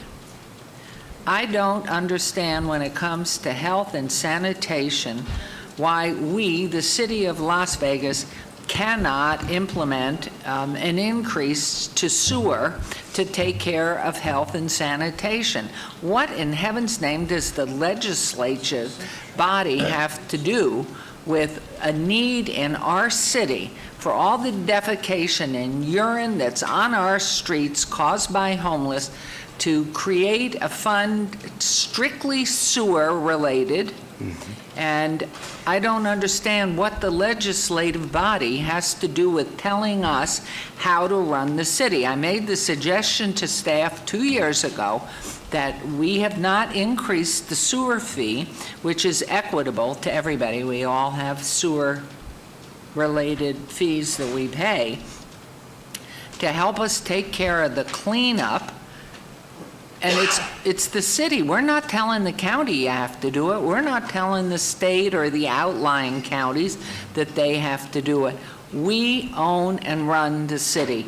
Why can we not implement fees that we have to do to keep our citizens safe and healthy in a sanitary semi-crisis that's being created by the homeless? Please explain this to me. I don't understand it, and maybe those who have served at the legislature can, but I find this absolutely appalling. For 2 sessions, we have not raised, we're all rolling in our sewer fee that has not been increased for 2 sessions, as I understand it. So could you clarify for me? Well, through you, Mayor, Councilman Coffin talked about us being a home rule state now, and I'm not your legal advisor. What I can say is that's the reason that we have been kind of handcuffed. No. We were handcuffed because we combined the Dillon rule, but we were handcuffed because we stepped beyond. I'm talking strictly health and sanitation. I'm not anywhere else. Once we coupled in a transfer real estate tax, that took us out of the city and put us out there with the whole world in southern Nevada, or maybe the state. My question goes back to my original suggestion. We need to clean this up, and here's a source of funding that the city is responsible for within the city confines. What has the legislative body got to do with that specific area? I don't understand it. Well, the Mayor, I for the notice record. Mr. Ostrowski keeps throwing the ball back to you. Well, just quickly, the discussion has been that there is a recognition that the homelessness issue is not within the confines of the boundaries of the city of Las Vegas. It's a regional issue that everyone needs to. Yes, it is, but our body, this here body here is responsible to the citizens of the city. Correct. We are not responsible to the unincorporated Clark County.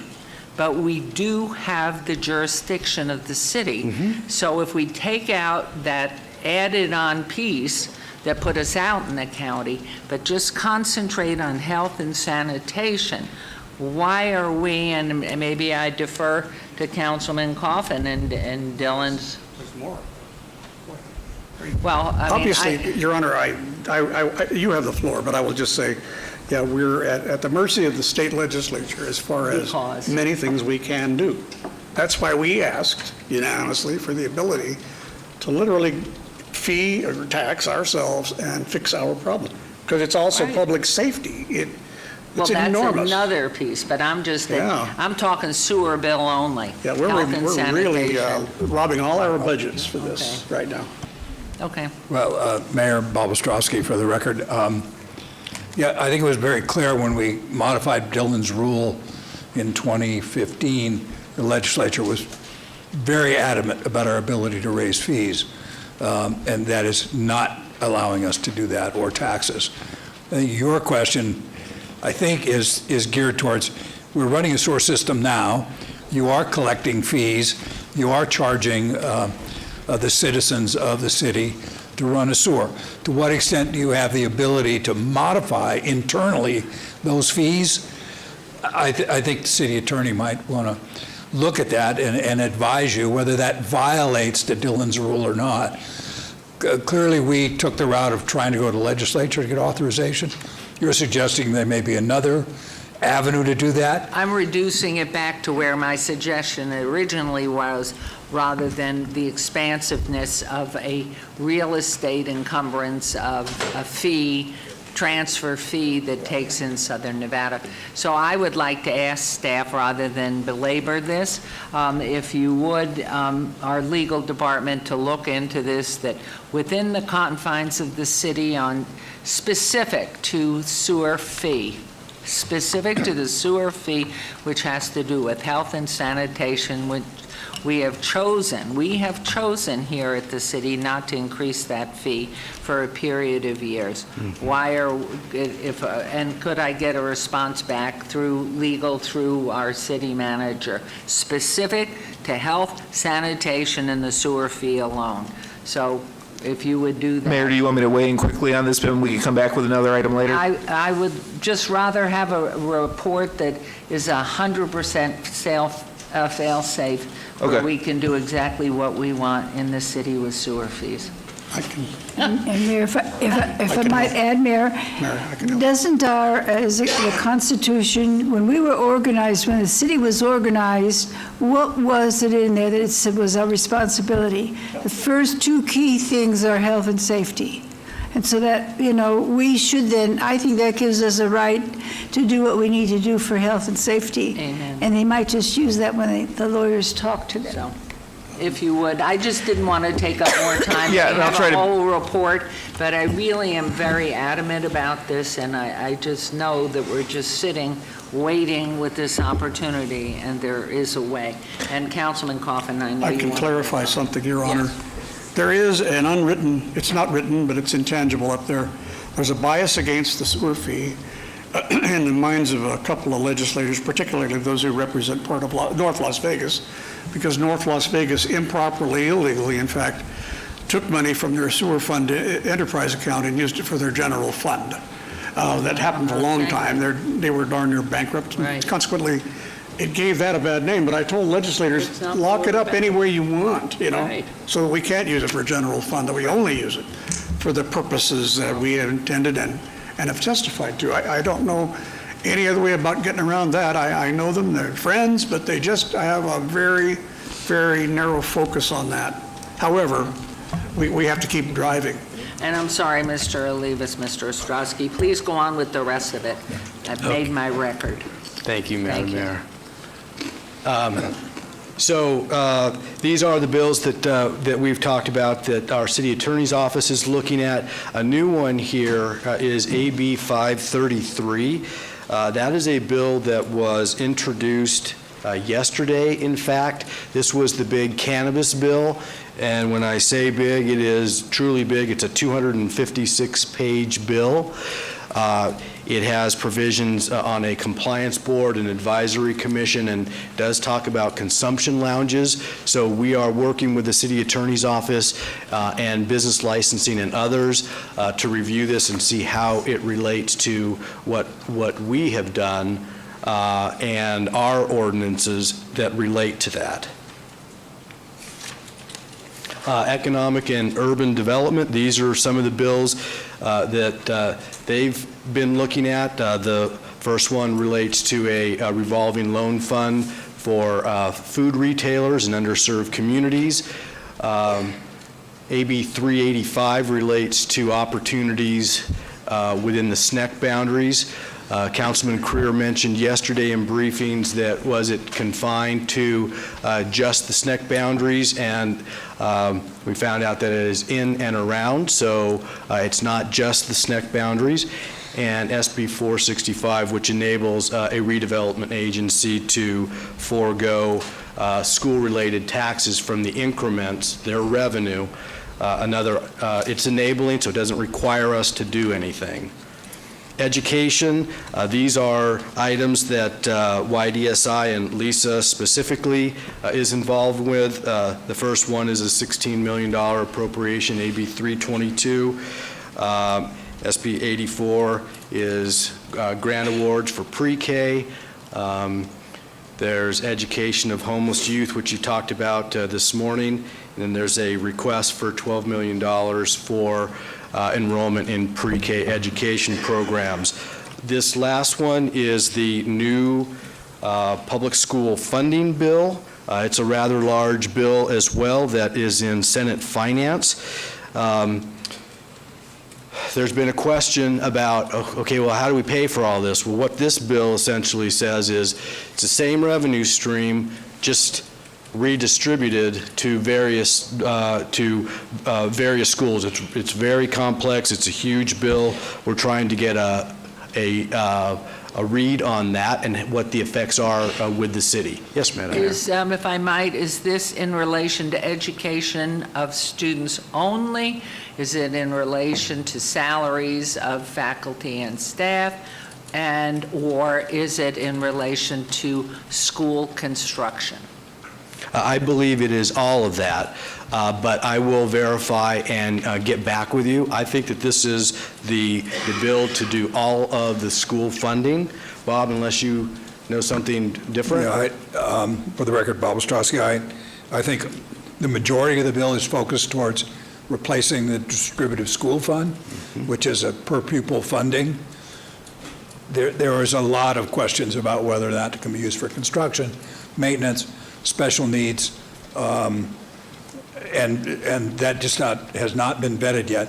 This bill would not take effect in this biennium, so you're looking at something that you're planning on working on over the next 2 years if the bill passes. Okay, well, point of information as you go forward, knowing that Councilwoman Fiore and I sit on the Las Vegas Convention and Visitors Authority.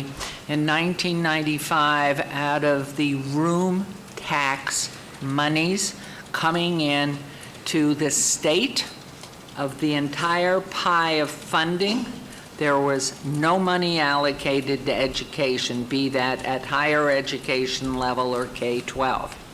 By 1997, a portion of room tax was allocated specifically to school construction.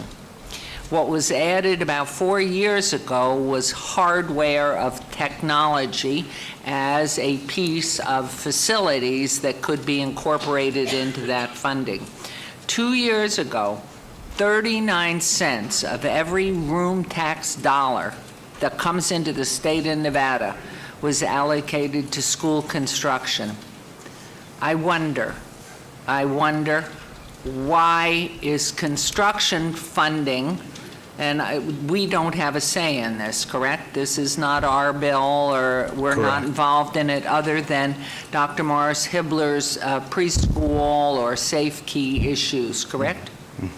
Correct. Okay, just point of information for you.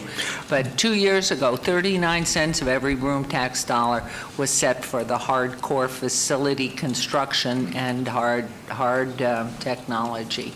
So I'd like to know where that money is, as we're scraping to find money here in Southern Nevada and specifically in this city. Thank you, Madam Mayor. For the record, Ted Olivas. We will follow up with the council next week. We are still reviewing these bills, so they're new, and so we need to get that information put together for you. What is not on this chart is the information that we learned yesterday, and that is that there is a new bill, Senate Bill 545, that's in Senate Finance, which dedicates the state's marijuana money at 10% to the school funding. And I mentioned to you about the amendment to AB 309, which was Speaker Frierson's bill for the increase in sales tax at the county level. So that's not on there. That's new information. But if I could please, through the Mayor, Mayor Pro Tem. interject. In this 545, the new one, they have committed some of the marijuana money, right? As I understand it, it's the entire 10%. Of course, the 10% isn't all of the marijuana money. You're talking about the 10% for what? From what?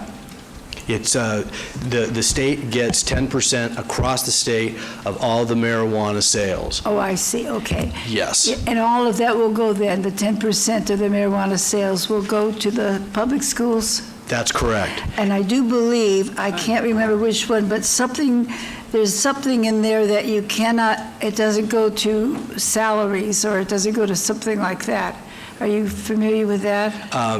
It just says school funding, and we're going to get additional information for you on that. But, Madam Mayor, through you to Mayor Pro Tem, this is exactly what you were talking about at last session, saying, hey, Ted, I thought that money was going to go to fund education, and then it went into the rainy day fund, at the state's rainy day fund at the last moment. Now it's going back. So it came out of the dark hole, and it's going to go back to education. That's wonderful. Thank you. Right. So elections, we've talked about even year elections. We've talked about our primary elections and the 50+1 language. We're still working on AB 259 and AB 345, which have been kind of back burner. Those are the bills that still have the 50+1 language in them. So we are working on getting that language taken out of those bills. Finances and taxes, the More Cops is still in play. The current expiration for the More Cops money is October of 2025. This removes that expiration.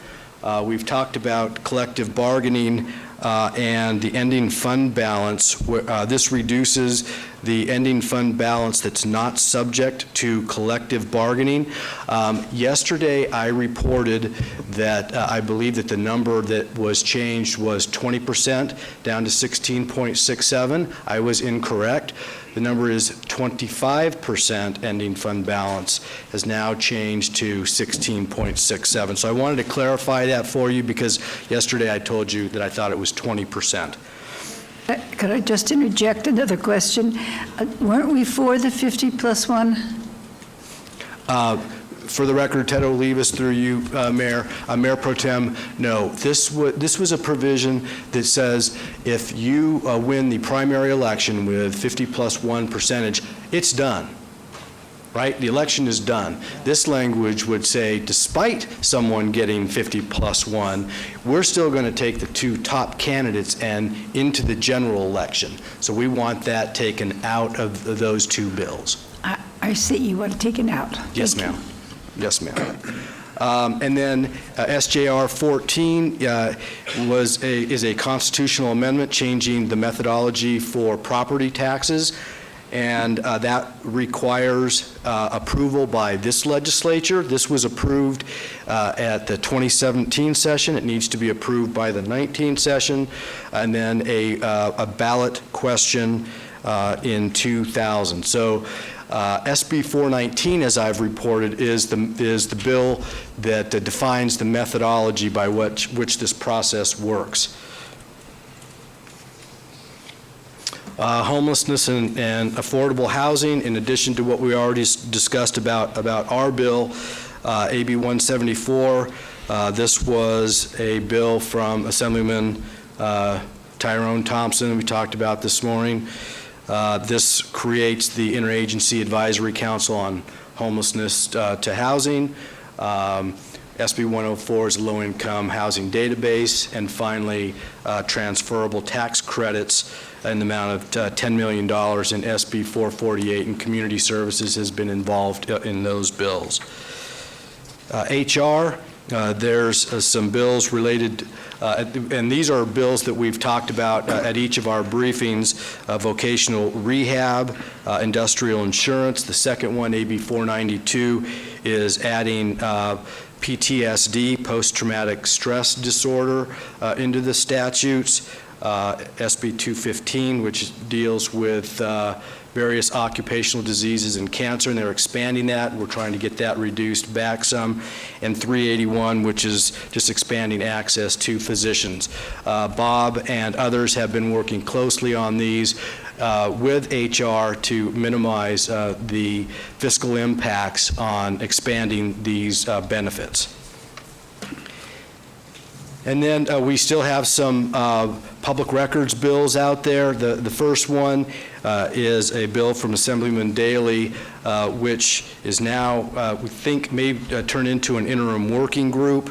SB 287 is a Senator Parks bill that kind of talks about the entire public records provision, so we're working with him on that. And Senate Bill 388 is the bill that we worked with Senator Dennis, our IT department. This relates to data that we collect in things like our innovation district. We don't want the whole world getting access to that information because the intent of it is new technology and new things. So that is still in play. Public Works, I've been talking about throughout the session. There are still some bills in there about prevailing wages and the use of apprentices, and whether the delivery and removal of construction material is included in prevailing wages. These bills, we believe, are going to move, and there will be a fiscal impact to us. Many of these are changes that reverse some of the changes that were made in the 2015 session, but we believe that these bills are going to move. And finally, we've talked a lot about this during the session in our briefings. These are the Muni Court bills that Dana Levac and others have been assisting in.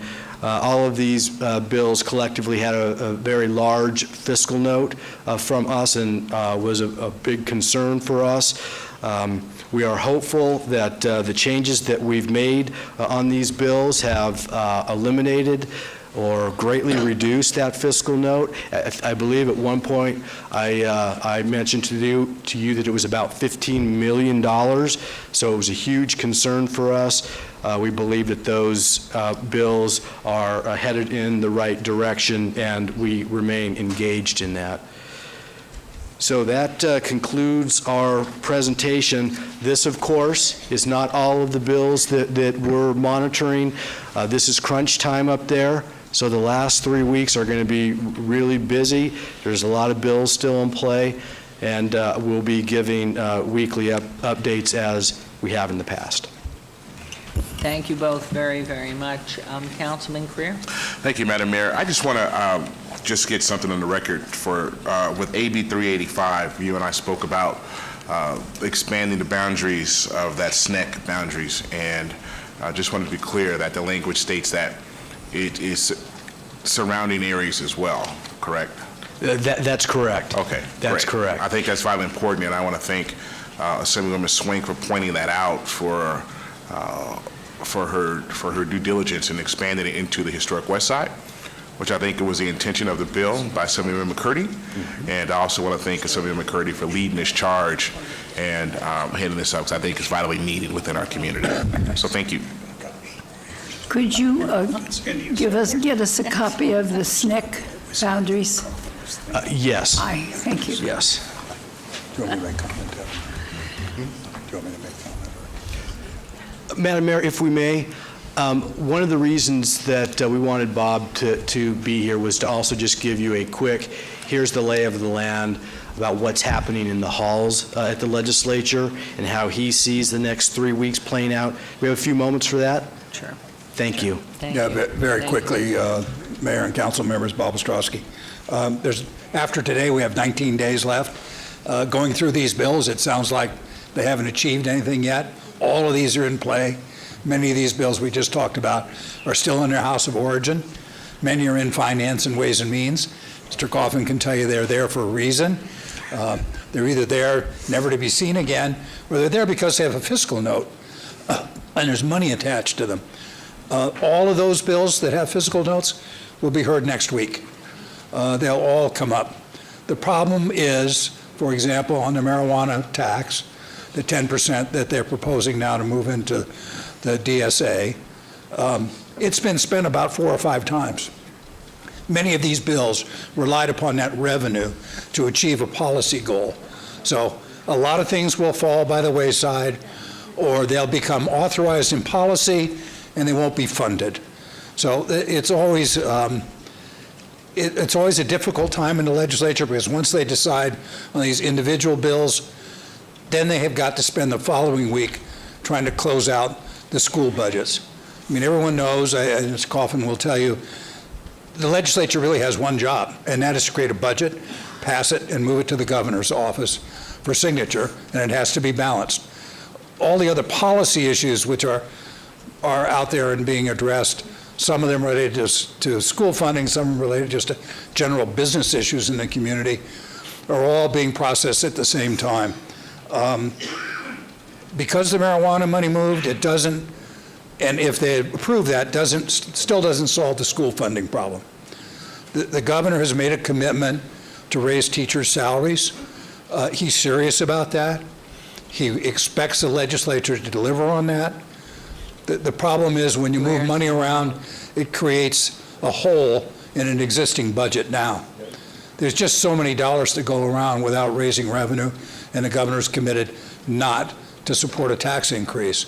So there'll be a lot of searching the couches for loose change on these bills to try to meet the governor's goals.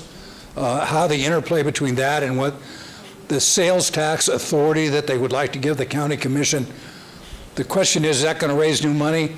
Or some people suspect it's just going to supplant existing money in the state budget so they can move that money into school funding.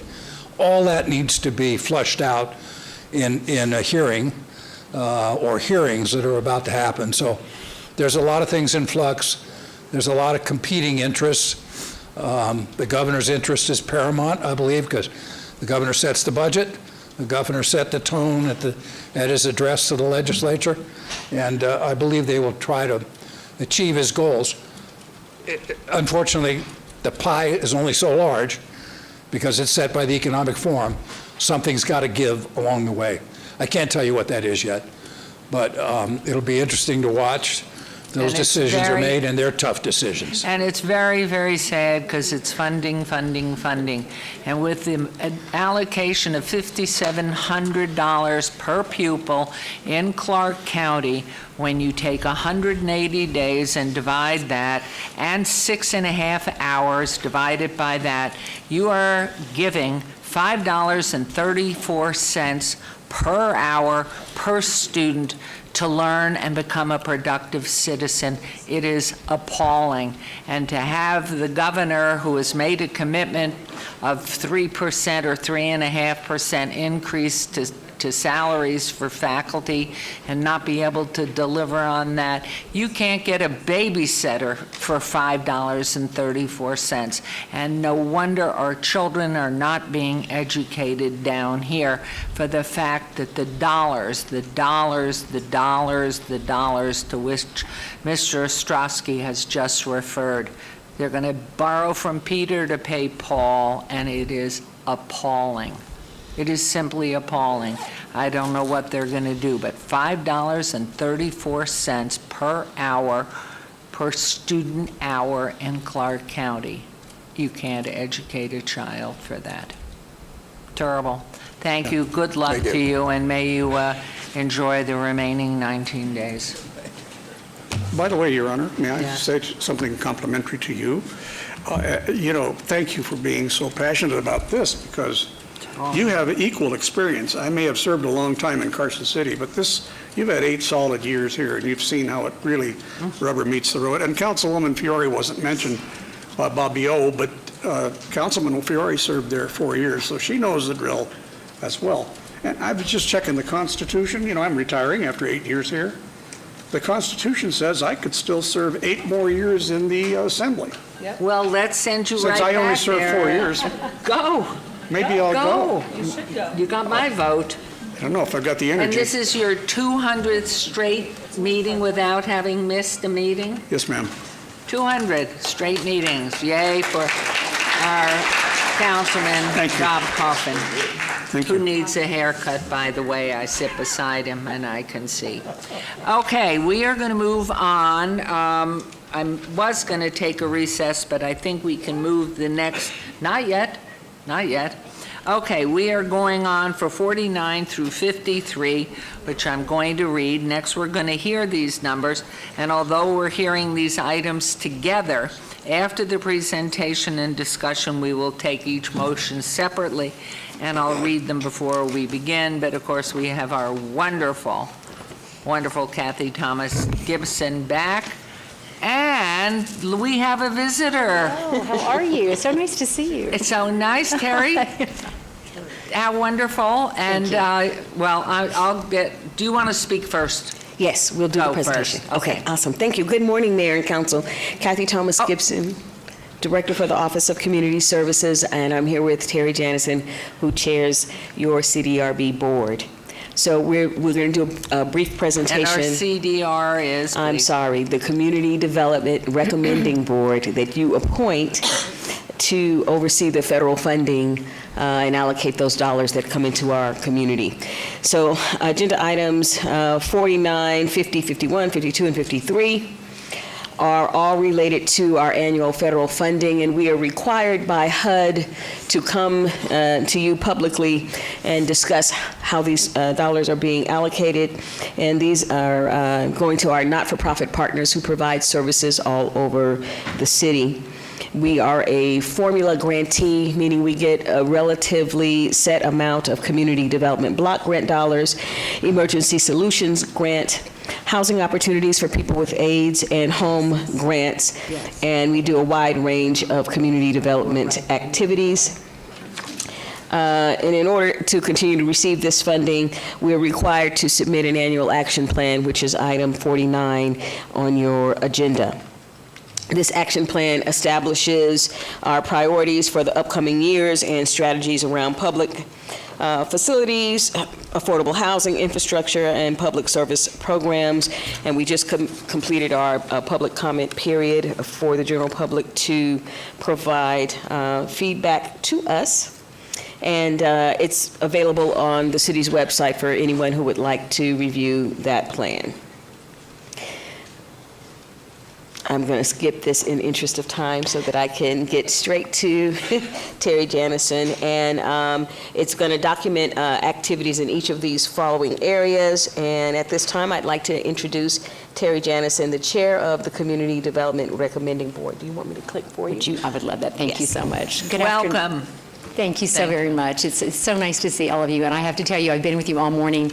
I'm so happy to be able to bring an item to you where you actually get to spend that money to help the community that you are serving for. So it's been my honor to serve as the chairperson for the Community Development Recommending Board. As Ms. Thomas Gibson mentioned, we are appointed. We're 13 community members that are appointed by the mayor and the members of the city council. I'm actually appointed by Councilman Stavros Anthony, so thank you for the HOV thing. This year, the CDRB conducted the review of applications in a slightly different way, in that the board was responsible for reviewing the progress of 32 agencies that were awarded first-year funding of a 2-year funding cycle. Recommended awards were based on available funding in the amount of $761,198 in CDBG funding, $408,696 in ESG program funds, and $1,661,578 in HOPWA program funding. Based on the performance of these agencies, the board made recommendations to continue or discontinue funding and were based on how the program fits into City Council's priority focuses: homelessness, seniors, youth, and special needs. The CDRB made 13 award recommendations in the City Council homeless focus area. 7 of these awards are CDBG, public service funded, and 6 of the awards are ESG funded. The total recommended amount of funding to address the city's homeless focus area is $729,682. The CDRB made 4 award recommendations in the City Council's senior focus area.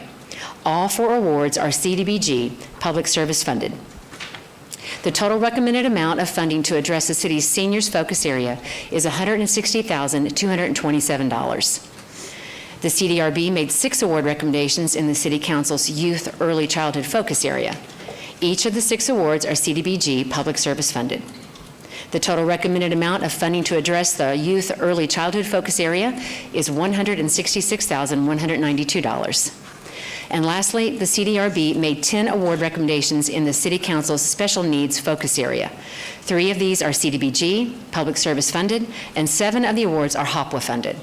The total recommended amount of funding to address the city's special needs focus area is $1,328,086. So thank you for the opportunity to serve on this board. It's been fascinating.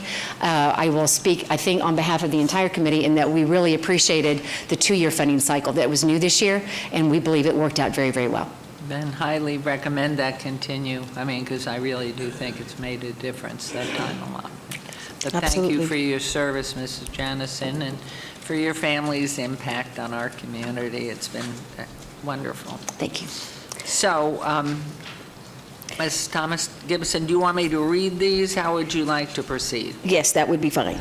Okay, so I'm going to read right through them all. We'll take them one at a time.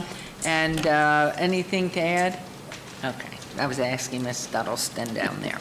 Okay, number 49, discussion for possible action regarding the submittal to the City of Las Vegas fiscal year 2019-20 action plan that secures approximately $9,248,471 in United States Department of Housing and Urban Development, approximately $1,341,170 State of Nevada Home Investment Partnership funds, low-income housing trust funds totaling $10,589,641. Number 50, discussion for possible action regarding fiscal year 1920 grant funds allocation of $1,712,967 for housing opportunities for persons with AIDS to the City of Las Vegas by the United States Department of Housing and Urban Development. Number 51, discussion for possible action regarding fiscal year 2019-2020 allocation of $441,833 in Emergency Solutions Grant Fund, City of Las Vegas by the U.S. Department of Housing and Urban Development. Number 52, discussion for possible action regarding estimated fiscal year 2019-20 allocation of $2,019,021 in Home Investment Partnership Program, $963,169 in State Low-Income Housing Trust Fund, $378,001 in State Home Funds to the City of Las Vegas by the United States Department of Housing, Urban Development, State of Nevada Department of Business, Industry, Housing. And Agenda Item 53, discussion for possible action regarding an allocation of $5,074,650 in fiscal year 2019-20 Community Development Block Grant Funds to the City of Las Vegas by the United States Department of Housing and Urban Development. And shall we go? Are you ready? Yes. Okay. Is there a motion on Agenda Item 49, please? Mayor, I move to approve agenda item number 49. Thank you. There's a motion to approve Agenda Item 49. Please vote and please post. Motion carries. Agenda item 50, Mayor Pro Tem. A discussion item, Mayor. Which we have done. Move to approve item number 50. Thank you. This motion to approve agenda item 50. Please vote. Please post. Yours didn't go through, did it? You want me to move to 51? No, Mine did not go through? no, I did hit it. it's hard. Okay. Motion carries. Agenda item 51, please. Move to approve agenda item 51. Thank you. This motion to approve agenda item 51. Please vote and please post.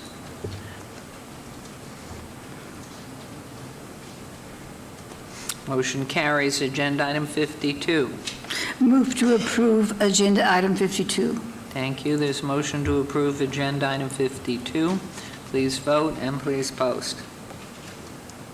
Motion carries. Agenda item finally 53. Move to approve agenda item 53. And so wonderful we have all this money coming in.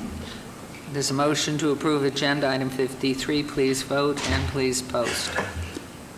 And we can take care of those who need it. And thank you so much for coming down. Say hi at home. Thank you very much. Could I You do ask excellent a work. question of Yes, the mayor please. before they leave? Could I ask a question, please? Yes.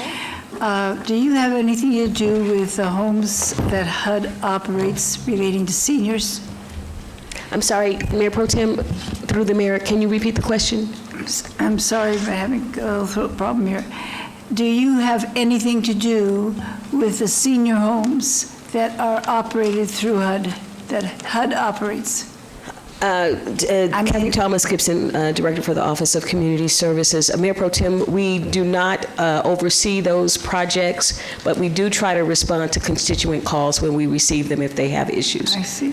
We have a big issue and I'm hoping they'll build a new senior home where Jamestown is right now. I went and talked to the people in charge of housing in HUD, and they said there was no money. So I just thought if you're ever around any of them, tell them they need to do that. I mean, no heat in the winter, no heat. I mean, not every day in the winter, but big patches of time. Same thing with air conditioning in the summer, and holes they had with water dripping from pipes down the big holes onto the floor where the people were. So if you could just push it a little, I would appreciate it. Yes, ma'am, we'll get back with the report. Thank you. Madam Mayor, Yes. just real quick, I know this isn't agendized, but yesterday we met with the Executive Director for the Southern Nevada Regional Housing Authority, and that was an issue that me and my staff brought up, and there are plans, as I said on the board, there are plans to redo that facility. There's a process, since we're dealing with federal dollars, that's happening, unfortunately. And I know that the Executive Director of the Housing Authority literally goes to Jamestown's, like every other week. He said he's there, and he actually spends time with them, and has gone out and put money on his credit card to go buy air conditioning units and trying to do what he can in the interim to get it right. So, but your concerns are heard, and we are addressing them as your representative on the board. I'm glad they were heard. We were number one. Jamestown was number one to be rebuilt last year. Yes. And something happened, and it ended up that they did one in Henderson instead. Yep, you're absolutely right. Well, and two, all of our city senior housing needs a real lift. So hopefully you'll do that. I am going to take a recess for our council right now. It is 12:10. We will be back from the recess at 12:30. Okay, everyone, we have 4 of us, and so on we go. And we're on agenda item number 54. Discussion for possible action to approve a lease agreement between the City of Las Vegas and the Neon Museum for the lease of the building and improvements known as the Reed Whipple Cultural Center located 821 Las Vegas Boulevard North. This is in Ward 5 with Councilman Creer. And we got beautiful coverage this morning, Mr. Walker. Thank you, Mayor. Boy, good PR, pictures, front page. What more could you ask? Okay. Jerry Walker, Director of Operations and Maintenance. Item 54 is a lease agreement for the Reed Whipple Center between City of Las Vegas and the Neon Museum. It's a 3-year initial term, a 27-year renewal option. The first 3 years will be to repair and refurbish the unit so that the Neon Museum can put it into operating condition for part of the Neon Museum complex. Rob McCoy with the Neon Museum is here today to give us a presentation of what they intend that to look like. Thank you. Welcome and congratulations almost. Thank you, Mayor, City Council. Greetings from the Neon Museum, also known as the crown jewel of Las Vegas. For the record, Rob McCoy, Chief Executive Officer of the Neon Museum. Also along with me is Kirk Carlson, who's not only the Vice Chair of our Board of Trustees, but is also our architect of record on this project. I would just briefly like to give you just a brief overview of where the museum is currently, then I will turn it over to Mr. Carlson to discuss what our plans are. Our fiscal year ends June 30th. We will have 245,000 visitors this fiscal year. That is a 30% increase year over year. We are becoming not only a national museum, we are becoming an international museum. Annual revenue, also a significant increase, $6.3 million. Total employees, 60. Total number of artifacts, and this is one of the reasons why we need Reed Whipple. Total artifacts are over 15,000. Some of that is digitized, but a lot of them are hard, and they're signs. You know, it used to be in the old days, we would have to make the call to get the sign. Now, anybody even starts sniffing around about a motel or a hotel, we get the call first, do you want the signs, and are you getting the signs?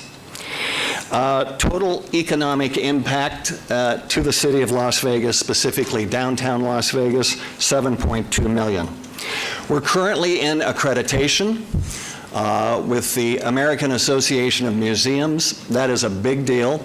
As you know, the Mob Museum last year was accredited in record time. We're about halfway through that process. By this time next year, we should be fully accredited by AAM. And we're calling this project Neon 2020 because it involves more than Reed Whipple. As you know, we cannot expand out, so on the Boneyard side of Las Vegas Boulevard, we are going to expand up. And I believe we have a slide, hopefully. A clicker. Oh, I missed that. You expect me to run this, Mr. Riggleman? What do I click, David? Okay, thank you. Because you know I'm lost. Exactly. Thank you. We will be constructing 30-foot steel grids around the perimeter wall of the Boneyard where we can attach multiple signs. Excuse me, is this on the east side or the west side of Las Vegas? This is on the McWilliams side, so it's the north side of the Boneyard. This is the first. It will then follow the wall all the way around to the east side. Okay. And it'll give us the ability to hang many more signs, display them, and also light them up. So with that, I will turn it over to Mr. Carlson, who will talk specifically about Reed Whipple. Good afternoon, Council. Kurt Carlson with SH Architecture, 7250 Peak Drive, Suite 216. As Rob said, I'm also the Vice Chair of the Neon Museum Board of Trustees, and I'm a proud resident of downtown Las Vegas in Councilman Cruz's district. Over the past couple months and years, we've been meeting and working with staff at Public Works, Planning, Engineering regarding improvements to Las Vegas Boulevard's future right-of-way that's going to impact the property. We've also met with Building and Safety for the improvements and modifications that we are looking at the building itself. As you probably know, it needs a little bit of work. In the first phase, the major modifications to the building are going to be restoring power to the building. If you're not aware of it, somebody stole all the underground feeds to the building, so there is no power to the building. Second most important thing is there's no HVAC to the building. It's all been basically vandalized and looted over the past couple years. The other things we're looking at is upgrading, remodeling all the restrooms for ADA compliance, and replacing, again, all of the missing copper piping that they ripped out of the walls everywhere. We are looking at remodeling the first floor auditorium space into a multi-purpose room and display area for indoor display and event space for the museum. And we have plans for a future remodel of the previous pottery kiln area into a working neon fabrication area for education and display. We're also looking at improvements to the outside, which is upgrading the parking lot area, the lighting for it, the property line walls to the south, and additional secured outdoor storage for signs. We're looking at developing a taxi ride share and bus drop-off area on the property to relieve that congestion on the other side of the street. And we're looking at a facade upgrade, which is repairing doors and windows, repainting the exterior, and new signage for the building. We've been working, establishing the budgets for all this work and the process that we're going to have to go through with the city. And one of the prime aspects of this renovation is to preserve the original mid-century design characteristics of the building and strengthen the ties between the La Concha shell across the street. And just, I have to put my own little message in here that's very important to me because I'm a resident of a mid-century neighborhood in downtown Las Vegas. So I have a lot of vested interest in the project. So based on your approval of everything, we're poised to move ahead with the final engineering and architectural plans to the city and to get the approvals for the improvements to the building. Will this permit you then to take all your signage that you have in storage out of the Review Journal? And will it also, you have property, or the city does, to the west of Reed Whipple. Will you be using that abuts, I think, Veterans Yes. Drive? Yes, Mayor. For the record, Rob McCoy. Yes, there will be a third boneyard on the west side of Reed Whipple, where we will have another outdoor storage space. And we have a couple of years left on our leases with the Las Vegas Review-Journal. This will allow us to move all of our operations out of the RJ and into Reed Whipple. So we should have this finished in 2 to 2.5 years. And as we're looking to do things to alleviate issues with our veterans, are you looking to fence in the open property line that will abut Veterans Memorial Drive? Yeah, we're looking at a new concrete block wall on the south side of the property all the way from Las Vegas Boulevard to Veterans on the east, and the storage yard that we'll have on the east side, again, abutting Veterans, will be a secured storage area. Wonderful. Okay, thank you. And a timeline on all of everything that you're planning? ASAP. Honestly, we will have to go through the typical city process of submitting all of our improvement plans, go through a site development plan review. Like I said, we've worked with staff. They know that it's coming in. It will take approximately 3 months to get through that process, essentially to get all of the permits ready, and then construction after that is probably another 6 to 8 months. Awesome. And we've already identified our contractor, it's SR Construction, and they're on it already. And is UNLV involved at all for lessons? And you talked about rehabbing, refurbishing, so that neon can be made there or fixed. And I mean, it's period, so certainly historically and in every other way. Right. Nationally and internationally, it has significance because I think we're the Lone Ranger in this area. Absolutely. I have an entire education department that is working with UNLV as well as the Clark County School District. So we are constantly working those relationships, and they will be involved. Great.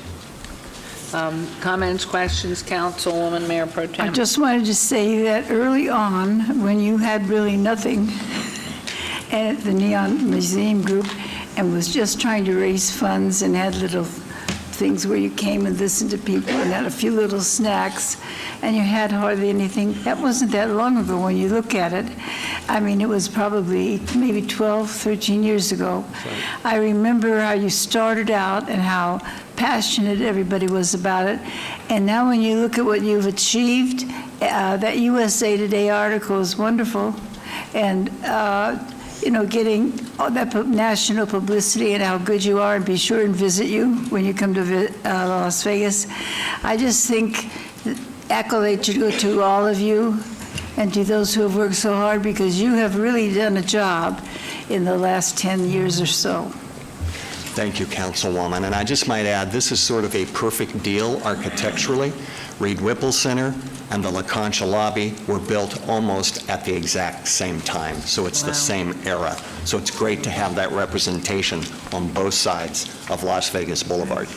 Beautiful, with preservation of the facade of Reed Whipple as you showed it here? Yeah, we want to maintain all the major elements on it. If we go back to the kind of the cover slide, back one more, that one. That is actually all of the decorative metalwork on there is original. The signage would be part of the branding for that side, and we are contemplating maybe a little bit of neon on it just to carry that through. Beautiful. But yeah, we don't plan on changing the character or the feel of the elevations at all. Beautiful. Councilman Carrera, Thank you. are a happy person. I am, without a doubt. This is Ward 5 again. And once again, I keep saying we're the And cultural still. epicenter of the city. You know, without reiterating everything that's been said, I just want to thank you for taking over a very valuable property, turning it into something that's going to be a reinvestment into the community. And so, without delaying the process, if there's no other comments, I'd like to make a motion for approval. Let's go ahead with that. We're excited. Oh, questions? As long as we've got Councilman? Jerry up there, Your Honor, it's simply this. The status of the Blue Angel, I need to know where we stand with the Blue Angel. Is she covered up and protected against the elements? She's covered up. She's always been an outdoor. Can't hear you.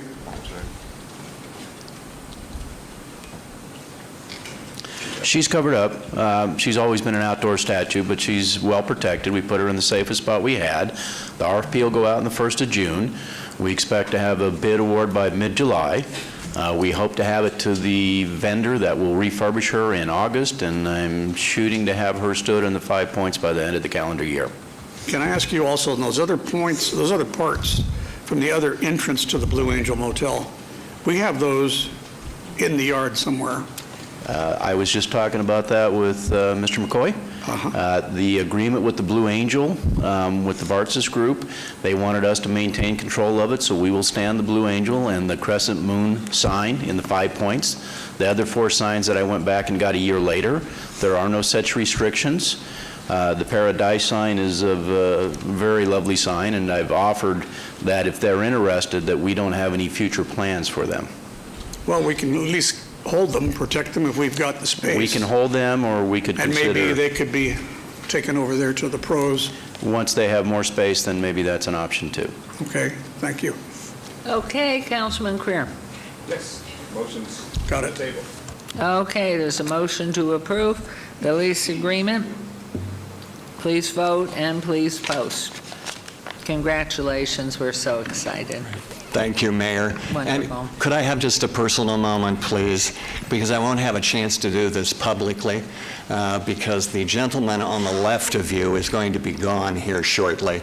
And Councilman Coffin, Bob, you've known my family for over 60 years. Me since I was in diapers. Ooh. And we've not always agreed politically, and maybe on different sides of certain policy issues, but there is one thing that is not debatable, and that is your love for the state of Nevada, and in particular, the city of Las Vegas. So on behalf of the McCoy family and the Neon Museum, thank you. Very nice, thank you. All right, number 55 was withdrawn without prejudice. We're on to 56. Discussion for possible action regarding the approval of work card denial for Joseph Magdaleno Alazares Jr., DB, Nevada Wellness Center, 3200 South Valley View, Ward 1, Councilwoman Tarkanian. And good afternoon. Good afternoon. For the record, Mary McElhone, Deputy Planning Director. Mayor Goodman, we're going to ask that we have this item number 56 obeyed.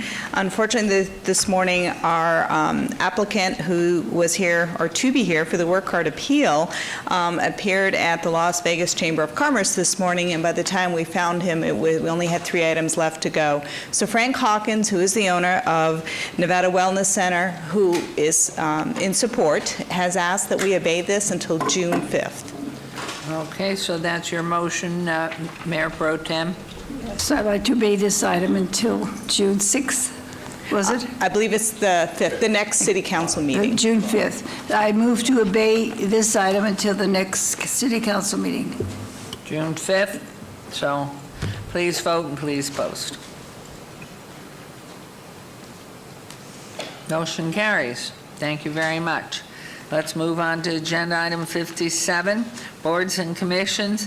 Discussion for possible action regarding the appointment and nominee Caroline Mosteen to the Ward 6 seat of the Senior Citizen Advisory Board. A vacancy exists on the board due to the resignation of the previous Ward 6 representative, Robert Marshall, and Mrs. Mosteen has eligibility and wishes to be appointed. Councilwoman Fiore? Yes. Thank you, Madam Mayor. So it's very delightful for me to appoint Caroline Mosteen. I think she's going to be really great on the Senior Citizens Advisory Board. So with that, I would like to make a motion to approve. Thank you. There's a motion to approve on agenda item 57. Please vote and please post. That motion carries. We'll move on to 58. Discussion for possible action regarding the appointment and nominee Brian M. Wilson to the Las Vegas Clark County Library District Board of Trustees. A vacancy exists on the board due to the term expiration of Jose Melendrez. Mr. Wilson is eligible, wishes to be appointed. Councilwoman Fiore. Thank you, Madam Mayor. It excites me to appoint Brian Wilson to the Clark County Library District Board of Trustees. Mr. Wilson and he was one of my policy directors up in Carson City, and also a constituent of mine up in the Northwest. So with that, I would motion for approval. Thank you. There's a motion to approve agenda item 58 and the new appointment. Please vote and please post. Motion carries. On to agenda 59, discussion for possible action regarding the appointment and nominee Eric Price to the Audit Oversight Committee. Mr. Gregory Headley has resigned, leaving a vacancy on the board for a community member. Mr. Price is both eligible and wishes to serve, and so procedure for this committee requires the appointment by me, the mayor, with ratification by the city council, and I would so move to appoint Mr. Eric Price to the Oversight Audit Committee. Please vote and please post.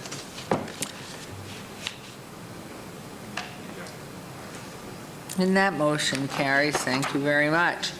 Agenda item number 60, discussion for possible action regarding the appointment and nominee Mark Brandenburg to the Commission for the Las Vegas Centennial. I'd move to appoint Mr. Brandenburg to serve on this Centennial Committee. If you would, please vote and please post. It's got a lot of history. Been here a long time. That motion carries.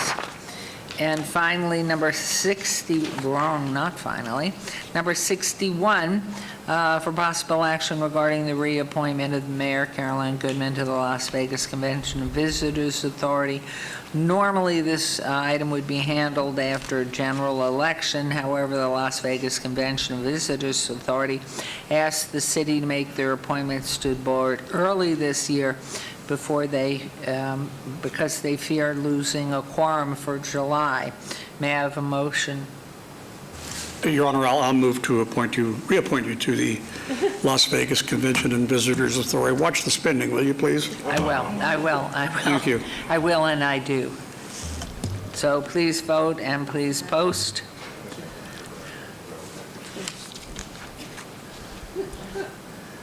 Thank you. That motion carries.